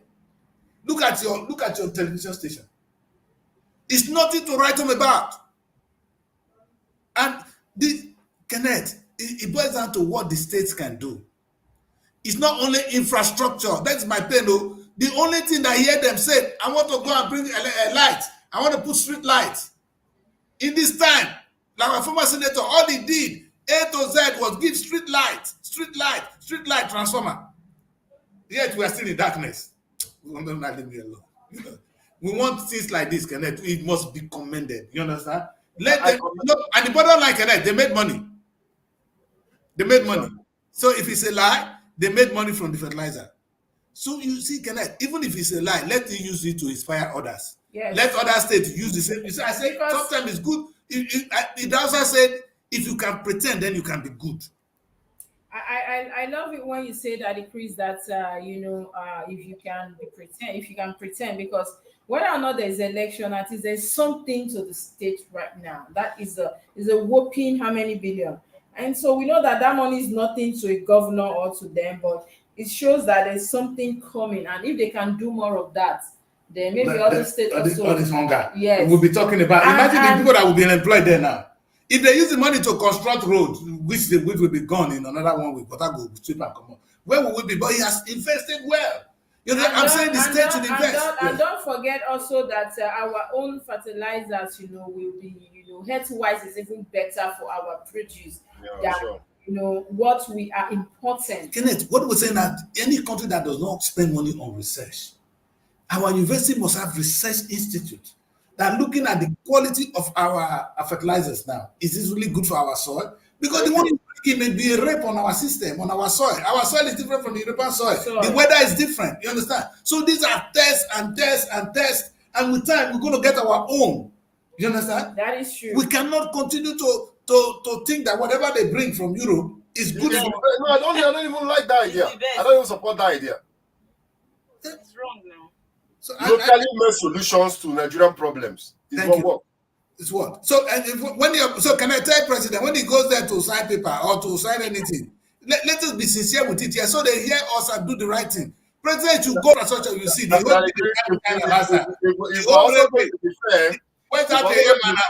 the former governor of Rivers State, Rotimi that was there. All he was doing was so president was praising him. He thought he was going to be president, that they're going to hand over power to him. You know how much he spent on China? You didn't say that even if Nigeria is owing China for what? We are owing China now that money we don't need to owe on railway that is not functioning. Imagine if that money, if we are telling China, come and teach us how to do this. Or do you know if China could construct railway for us and we cannot construct our own railway tomorrow? After spending all that money, are we not a cost? I will achieve them forgive us. So the next time we want to do railway again, we're going to bring China. So can I, anytime we go and do railway, we're going to bring China. What is in railway? Just that thing they put on the road? Is that something Nigeria cannot construct? Well, to be fair to the APC government, we inaugurated the first railway university in Nigeria to demystify, the science of building railway, not just for Nigeria, but for Africa as a whole. Good. You understand? And if you also want to be fair to the APC government, you understand, then you also want to give them kudos for even having to sign, a waiver to allow the building of fertilizing plants. Of course, this used to be a security concern because fertilizing plants can also be used to build bombs. You understand? So there used to be a concern then, in getting the license and everything. But they had to renew or rather remove that blockage, and you have Prodeco come up in River State, and then we also have the one in Edo State that that started happening. So let's be fair to the government when it has tried in terms of policies. These are not happening in the PDP, yes, sir. Remember, but let's see where we're going. All right, we move on quickly to sport. Like I said, Mantis Ojete will be joining us now to discuss briefly because of time. Of course, he's running out of time as well.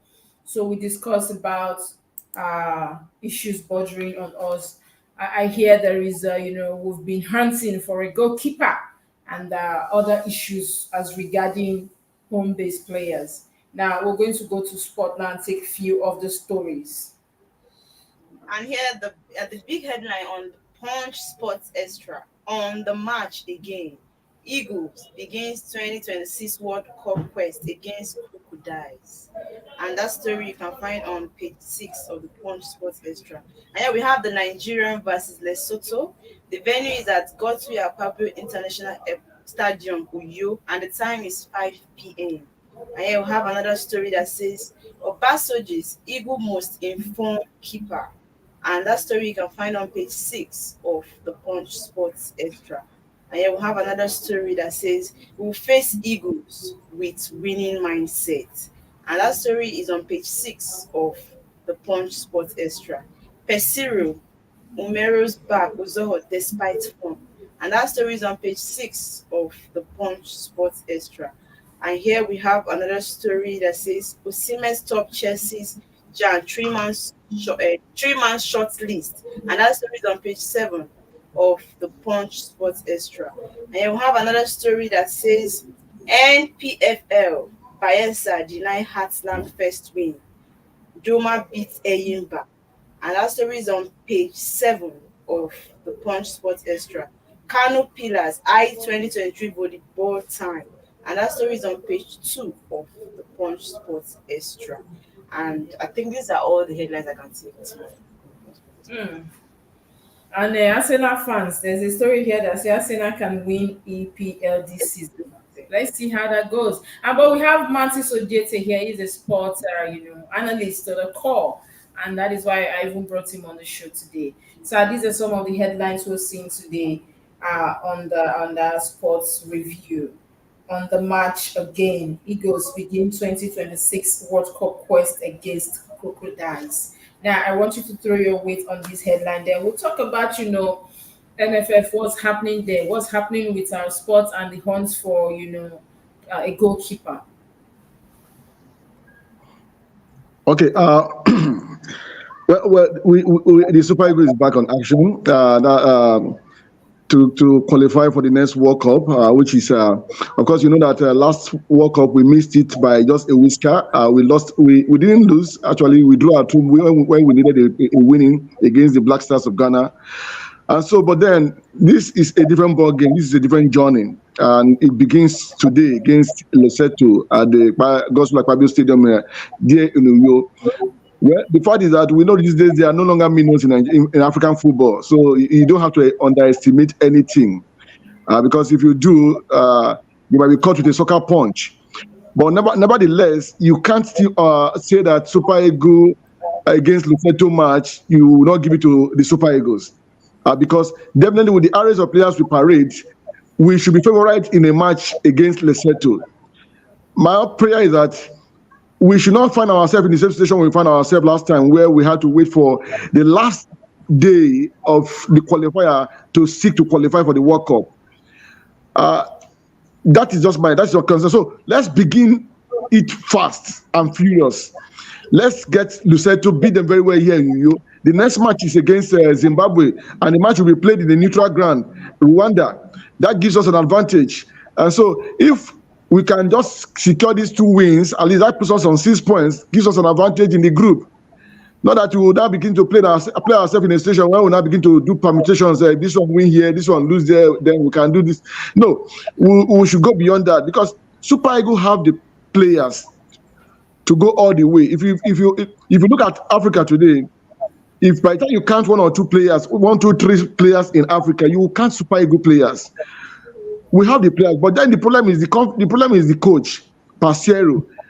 For some time now, he's been getting good results. Let's just pray that he will keep it up. But then you talk about the area of the goalkeeper.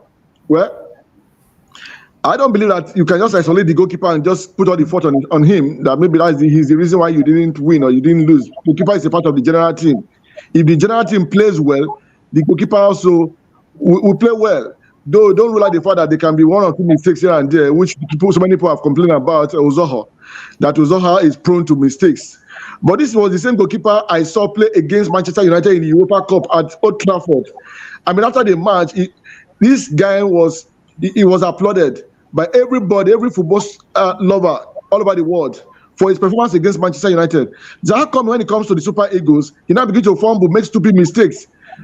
I just believe that it's a reflection of the team generally. The team has not totally fully gelled. And I believe that the coach, Pasero, has spent enough time for the team to have gel and begin to play according to his philosophy, not to come in to play individual football and relying on individual brilliance. So we just have to begin to play as a team and make sure that we overrun Lesotho, which is the most important match for us right now. The beginning of the match, the beginning of this campaign is very important. Let's overrun Lesotho and let's go to Rwanda and pick a point, or if not the maximum point from Rwanda, because a match against Zimbabwe in a neutral ground gives us an advantage. At least they will not enjoy that home support, that vociferous support that normally push teams. That one will be lacking for them. So it gives us an advantage because one-on-one with Zimbabwe player, we are better than them. It all that depends on if the coach will get his selection right and get his tactics right. That is for the Super Eagles. But Princess, can I ask our guest one or two? Sir, you really talked about. I like your depth in sports. At least you talked about the Super Eagles being, not the same team. But sir, if I will interject, what we're having now is even a worse Super Eagles than the Super Eagles that lost at the World Cup qualifier, sir. We're looking at the Super Eagles where we have a Bassi that said that his football idol, he wants to play like Harry Maguire of Manchester United. That's the kind of person that will be in the defense, and you're confident that Nigeria can get into World Cup. You're talking about. We're not playing against Harry Maguire. We're playing against Lesotho. I'm Bassi said that his idol is to play like Harry Maguire. So you should see the kind of quality you're playing Francis Ozoho with. And then we want to say that we're going to do well. It's like in a national team where we can't even boast of 3 home-based players in the starting 11. How can you expect Joseph Peserio to do any wonders? We're having players here that don't even see starting 11 in their clubs. Players that have no chemistry together, that don't play, United States of United football. The way they play individually. In fact, most of them don't even play as a team. You're having a Lesotho team that almost all players are coming from the local league, and they play the week in, week out. They meet themselves. Apart from playing, most of them play the same clubs. Aside that, they always train together. They come together. Let me remind you, sir, that the last time the Super Eagles won any major trophy was when Stephen Keshi took them to the Nations Cup. And in that squad, we had, in fact, the winning goal for us to win the Nations Cup was scored by a home-based player, sir. So how can you convince me that this is a team that we should be looking up to in this World Cup qualifiers? Okay. Yeah, thank you so much for that. Let me just say something. The Super Eagles of Nigeria right now, you're talking about infusing local players into our team. Now, you're talking about these local players, they play in local clubs here in Nigeria. How long has any Nigerian club in Nigeria here go for at the continental level in Africa? As big as Nigeria is, our clubs have been knocked out by major tournaments, African tournaments, by some of these smaller countries. And so these are the same people you are speaking now, that they should come and fight for a shirt against an Osimhen that is playing for Napoli, or against a Chukwueze that is playing for AC Milan, or against a Iheanacho that is playing for Leicester City, or against a Wilfred Ndidi that is playing for Leicester. These are players who are playing regularly. You're talking about players who are not playing regularly. This first 11 of Nigerian Super Eagles play regularly in their clubs. First 11 of them play regularly in their clubs. You cannot compare a home-based player in the club they play for in Nigeria. For a very long time now. When last did the Nigerian club go for in a continental in CAF Champions League? When last? The recent one, Finidi was knocked out recently. Finidi Enyimba was knocked out recently from the continental championship. Your point is so great. Our home-based players have not justified why they should be included. They should just come. They should come in and come and fight for a jersey. But I don't see them displacing some of these players that comes in from abroad. Yeah, if there is no chemistry in the team, like you talked, that is the fault of the coach. It is not the fault of anybody. Because you said you are a good coach, you can handle the Super Eagles of Nigeria. That was why you were engaged. For almost more than a year now, so you've been in charge. You've not been able to blend this team together. Look at the Portuguese coach was sacked by Belgium, and he went to Portugal, and he's been doing wonders. He didn't need a lot of time to begin to do wonders in Portugal. Right now, they've already qualified for the Euros. So it is the fault of the coach, not because he's not using home-based players, because the home-based players have not justified why they should displace any of the players playing regularly in that place. That is just it. Because we have the players, these players, our first 11 they play regularly in their clubs. Just name them. Just pick one that you say is not playing regularly. Martins, if they play regularly, so my concern is, even you see, like this is what we said the other time. If you bring one big good players or the big good players and they play individual football, you're going to lose. So it's the fault of the coach. They're not playing as a team. You understand? See. Okay, no. See, now it's the fault of the coach. You see, gone are those days when you say maybe this other team had time to train. We don't have time to train. There's a central calendar now for football. It is the same time that you have to go to your own country to go and play. The same time other people have also. So you can't give the excuse that you didn't have time to train. It boils down now on the coach or other factors or whatever other factor it is. Because if it is quality, we have the quality. I can begin to name them, the players that we have. We have the qualities that can carry us and do us well. Let me begin to name them for you. From the attack, we have almost Awoni that is scoring regularly for Nottingham Forest. You have a Chukwueze that plays very well and is scoring very well he just moved to AC Milan. We have an Osimhen that was the highest goal scorer in the Serie A last season. We have, let's even come down to England. We have an Alessi Iwobi. We have a Iheanacho that is topping the second tier league now in England. We have a Wilfred Ndidi that is one of the best central midfielder in England. I mean, let's get to that. We have an Aino that is one of the best left back now in the Premiership. So tell me which of the players you say they are not playing regularly. Martins, are these people playing for the passion of the green, white, green, or are they? That is a different thing you're going to now. You are going to a different thing. In England, are they playing because they love the country or because they want to meet up to the statutory requirement for them to sign new bumper mega contracts in their club? Let me remind you. That would be a little bit unfair to them now. That's it. No, see, you can't go there. See, that's not your point. You have players that come down to They're Nigeria. here for national. Are you saying they intentionally want to fail? The players come back to Nigeria to play. They are already feeling bigger than the coach because they know that they are the best the coach will always bring, because the coach will always fill the team up with European-based stars. So if there is a competition in the Super Eagles between the home base and the foreign-based players, I'm telling you that the home-based players are better than the foreign-based players. What are they playing? Kenneth, you are getting this so wrong. Let me just educate you on that. Kenneth, you are getting this so wrong. Let me educate you on that. Do you know that any best player in Nigeria today league, the next day is going to Europe? So which players are you talking about? You discover any player, any one of it. Your highest goal scorer in Nigerian league, yes, last season, is already in Europe. You are discovering on that one again. You are discovering on that one again this season. So which players are you saying that they can compete with those ones in Europe? All your best players trying to be on the national list so they can get international contract. Let's go. They can get international. So what are you saying? So your best players are abroad. There's no two ways about it. But the question is, why is our coach still a white man? Let me ask this question: why is our coach still a white man? That's my own fault. That's my own argument. See, I've always been arguing. That's my own argument. Why, when they were trying to employ a Parceiro, that he should come and coach us? Well, the argument is that most of the coaches we have here can't meet up to standard because under Eguavon, we lost the World Cup qualifier. But you can't totally blame Eguavon for that because he just took up the appointment just few matches to go, or even the last match. We had a Betty Vogue, a Genatroa that was signing the team before now. So it was Genatroa's fault. You can't totally blame Eguavon. We have other good coaches. We have a Samson Siasa that has been on that ban for some time now. But the fact is, just like the local players also, the local coaches also have not really done well. Their situations have been riddled with issue of bribery. You have to collect bribe before you can put player in the team. So that has been their own problem also. So that is why most time we have to still rely on these foreign coaches. So, but then this coach, if we want to go for a foreign coach, let's go for a very good one. Who is Parceiro? What is his pedigree so well? Because people said that he was recommended to us by Mourinho. Martins, this is the thing. And if people give Eguavon, it's okay. You know, when these coaches take on any team, they don't succeed the first time. You need time for them to take the time and build a team. Nigerians are not patient.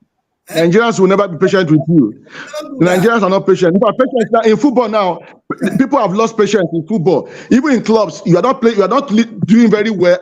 They sack you immediately. Even in clubs now, in the game of football now, there's no longer patience. Can you deliver? You say yes, they will engage you. And are they miracle workers or magicians? No, what I didn't want to say. People are doing it now. See, this is under 17. This is under 20. This is under 15. This is the senior national team. The senior national team, you need somebody who is grounded, who has seen it all to be able to harness and build your team. It's not a place where you go and build patience. Because while you are building patience, you are losing qualification. You are losing so many things. So it's not about patience. It's about can you deliver? If you can't deliver, they sack you and bring somebody who can deliver. That's just the norm everywhere. Oh man, this is I feel sorry for the coaches because sometimes when you see them on the bench, you see them running. Attention, seriously, because they don't say they want go soon go. I don't like the job because the fact there is you look at them. Is this our national coach, right? Yeah. Yes, I was a national coach. My worry is, I have nothing against this guy. Let's keep him on the screen for some time.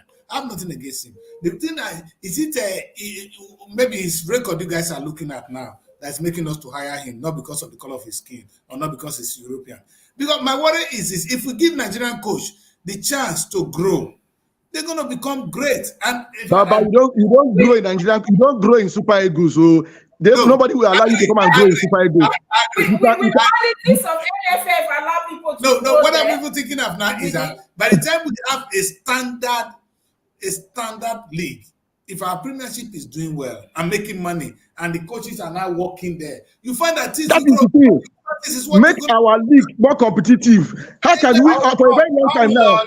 Competitive when we are playing with players from Europe for World Cup qualifiers for Nigeria. Okay, net. Exactly. No, the players are not playing in the league yet. You can make your league competitive. Our own goods. We don't advertise our own goods. We need to. You are not getting it. You can't. You're not getting it. You can't say, how can it develop? That is not how it develops. First and foremost, let there be money in our league. Let our players live well, playing football in our league. Let them not desire to want to go abroad. Let players come home and have a hope. It's not coming in. My worry is this. The Nigerian footballers that came abroad, the like of the Mokocha, them Sasia, they are not going home. Them Olise, they are going home to fight for only one team, national team to be relevant. But if the team, no, sir, they are coming home to become best Nigeria ambassadors. Exactly. If they were concerned, look at Kano now. I saw this around the other day. If they were concerned about what Nigeria will have for them when they finish, they would have thought of not investing all their money in hotels. They would have maybe start to contribute or even bring their knowledge into helping to look at what you're doing now. That is what it is. Most of these European players in the twilight of their football career, they have started their coaching course already because they want to move into that area. Our players, what do? When they are finishing, like you said, they are either building one to the other. At the end of the day, when their money is finished, they want to go to the national team I agree. It's going to come. No, it's going to be here. So we're dealing. This is very important. This is very, very important, my people. Because in Nigeria, until we really have a team, a premiership that is working, monetized, you cannot have a country as big as Nigeria. In those days, and we have the money is right. Did they actually prepare the? Yeah. Now I want to really. It's going to come back to us. In those days, we have the Enugu Rangers, you know, the ICC shooting stars of Lagos. The Pillars of Kanu. Come on. One. Yimba. No, Yimba is modern. You understand? We have the Pedal Insurance. You understand? The new Nigerian bank. In those days, you see those people, and there was a fan base. There was a fan base, just like you see in Europe now. People go and make sure they watch the match. You understand? And you know how much they were making. So, and today now that football has been this, when Nigerians go, and because football now is now on television. So you can make money with the television and make money with people coming on the field and this whole sponsorship that is going on. Yeah, making money from so much money from Naira bets, sir. I don't know what that means. That's it. I don't know what Naira bets means. So only to you know. So football is instead of helping us, it's really not. So much money. And you know what is gambling? In the UK here, they work seriously on the casino. Gambling is in fact there's a regulation on it. You understand? If all our footballers can do is to go home and become ambassadors to NigerBet or set up this thing, they're going back again to rape us. This is exactly what I'm saying. They can contribute a lot. Like what he just said now. People here, before they finish their end of this, they already joined the football. They've made themselves coach. Before this man retired, Vieira is a coach. Name them. Ronnie of yesterday is a coach. You understand? They prepare. Because after this, what next? But because they are lucky because their country is already established. Nigeria have a fertile ground for our footballers, the stars, to go home. Because if I only being only football agent will be something.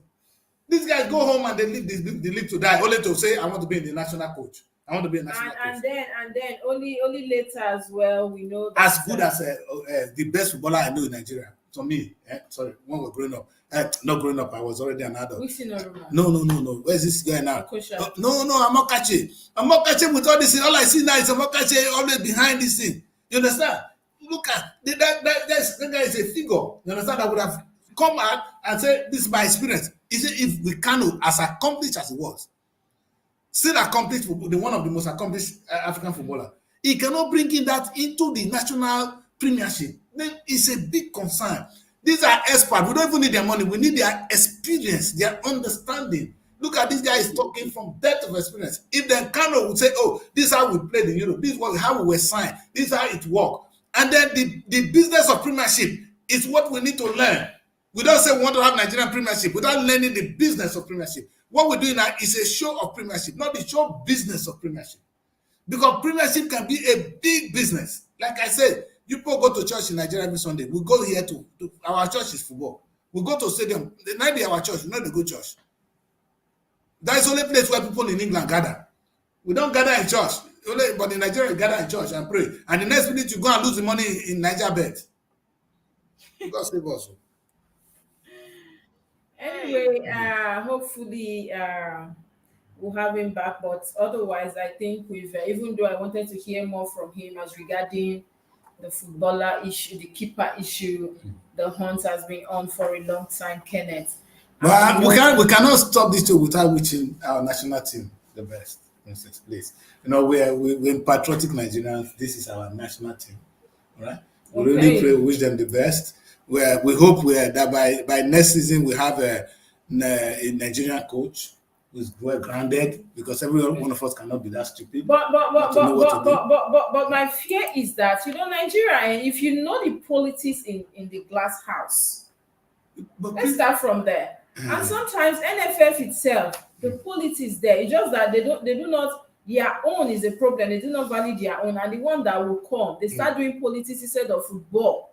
That is the issue. I know I'm not really a sports fan, but for to an extent, I covered sport before as a beat.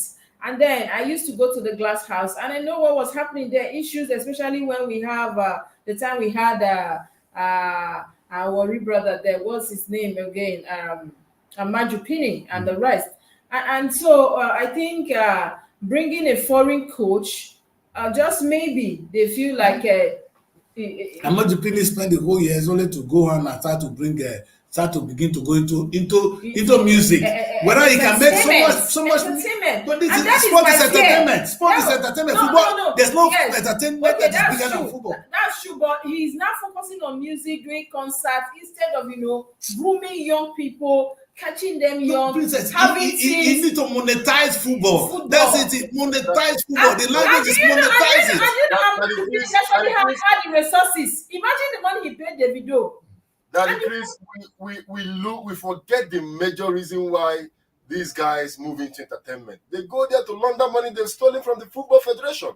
That is the reason Amaju Pinnick want to go do entertainment and organize a show. What show is he doing in Warri? Is he selling tickets? Where did he get that kind of money? Where did he get that kind of money? This is just how they launder money they have stolen over the years. But for me, I think for Nigerian football to be restored, first of all, we have to clean the glass house totally. Remove politicians that are now becoming football administrators. Football administration in Europe is a course. People go for training. People go to the university. People learn it. It's not just something you do because you have a passion. You learn it. You learn the ropes. We used to have a Shegun Odebami. I don't know if I got the name right. One of the foremost football administrators who had an NFF, and he was the one that brought the idea of bringing Stephen Keshi to come become the national coach, and it ended with Stephen Keshi winning the African Cup of Nations. So until we go back to the structure of bringing administrators, and what happened to Ken? You know that Keshi actually left that place with, you know, grievances, angers, and issues. He had to resign. And that was the moment the Pinnick and the rest of them coming into the NFF again, because there was a time NFF was almost going to be scraped up by the government in power, and we were threatened by a total ban because the government, I think that was a good Lord Jonathan, he wanted to clean up the system. But of course, you know that these are politicians that are now into football administration. It's the fastest way to make money. We are talking about the football match. Nobody's talking about the allowances of these players. Most times these are big boys. That is why they bring in these European boys. They are already big. They don't even care if you eat their £2,000 for their football allowance that is already paid by FIFA for participating in these matches. So they don't even care. They just come in, they do it for, to also gain that relevance to sign bigger contracts in their clubs. So for me, there's a systematic corruption. They don't want to bring local players because of the case. If you eat a local player's $300, it will make headlines in the Sun newspaper. Because they need the money. You understand? But if you eat $2,000 belonging to he won't even talk to you because he's already making about £75,000 a week. So for him, he might just say, I'll leave this hungry guy and just take this one. Well, how are supposed to be considered? That is why giving us the best. That is why it is corrupt. Until you come into the system and flush it. Yes, it might come with a very hefty price of being banned by FIFA for 4 years because government is not expected to come into football administration. It always comes with a ban. But what have we achieved in the past 4 years in football? Nothing but heartbreaks, nothing but anger, nothing but emotional, psychological damage for Nigerians. People watch football to relieve themselves, and nobody talks about that. You understand? It is only when we play football matches in Nigeria that you see an Hausa man, an Igbo man, a Yoruba man, an ethnic man. They are all the brothers. In one place. You understand? But after the match, leave the Hausa man alone. Leave the football. Can I dare to tell you that we are one? The truth is, football is a uniting factor. You understand? It brings us together. That is the first time we fight. The truth is, let me tell you this. You guys are there now. finding the difference between the Hausa man and the Yoruba man and the rubbish. When we are here, we are Nigerians. In fact, it got to a point we'll become Africans. And at the point we are just black people. You understand? Because we have a bigger challenge. Which, I don't think Nigeria is even big enough. Like I keep saying, Nigeria need to take Togo. These are not countries, these are states in Nigeria. You understand? So that Nigeria we can be one big nation. Call it a different name, I don't care. Call it ECOWAS, I don't bloody care. But let us think along that line. What the major challenge is actually monetizing what we have. If Nigeria had a very strong football team, a football force, nobody will be begging. The Republic will be begging to be part of Nigeria. Of course. Because what do they have? Niger would want to be part of Nigeria. So that is how, if Africa going to grow, Nigeria need to wake up. And it starts from little thing, maybe this sport now. If we have a strong football team, you see, why would I want to be in a country? I get you, Mexico want to be part of America. You understand? All these football countries, because they can see the progress of America. Is America not big enough? They still want the people who want to be part of them. So let Nigeria wake up and begin to monetize our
Yes, we know we've discussed so much about the sports today, and of course, I'm quite happy that Mantis Ojiti, publisher of Jason News, was here to give us a little in depth into what to expect or what should be done as regarding the upcoming World Cup. Anyway, that would be a good place to wrap up the show. Just maybe tomorrow I'm going to bring him back because we have a lot of sport issues. You will see the result of today. Yes. And then hopefully, do we have anybody covering that space for us? No. And that will be a good place to wrap up the show today. Thanks to viewers and thanks to Daddy Chris, thanks to Kenneth and Mary, and of course our dear guest for the day, Mantis Ojiti, the publisher of Jason News and a sports analyst as well. Don't forget to subscribe to our so many packages we have, travel tours where we book your ticket to anywhere in the world, even UK visa application, consultancy, various packages we have, and of course event coverage as well for all your events. And we have our magazine for as low as 30K. You can be on the magazine to showcase your brand and your products, and our renters as well.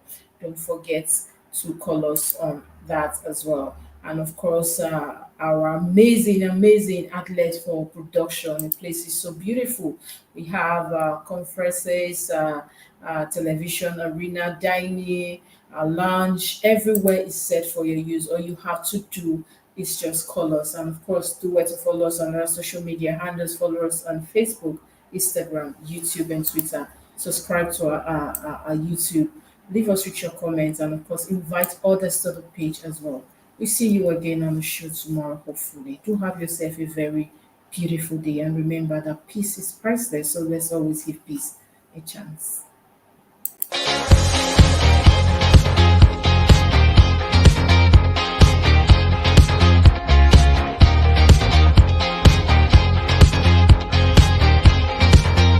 Are you a filmmaker in Abuja and its environ? Do you need a place for your music video, or you need a venue for your conference, and even an editing suite for your post-production? Look no further. Our beautiful Torrate in Lokugoma has it all. We have a whole floor that consists of 3-angle lounge, a beautiful dining area, a large kitchen, a conference area that can comfortably accommodate 60 persons, and 5-bedroom adaptable for all kinds of shoots. The good news is all is available at affordable price. And you know what?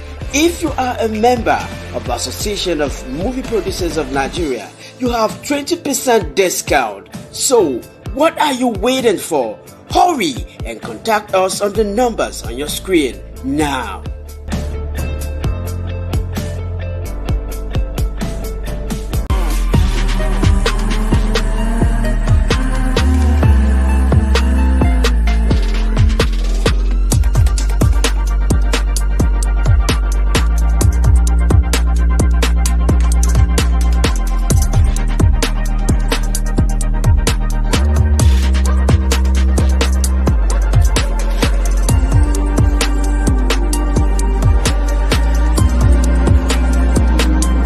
Nomination is ongoing. Contact us at info@superiorradioandtelevision.com or via +234 814 358 2856 or +447 459 513 619. Forward by Srtv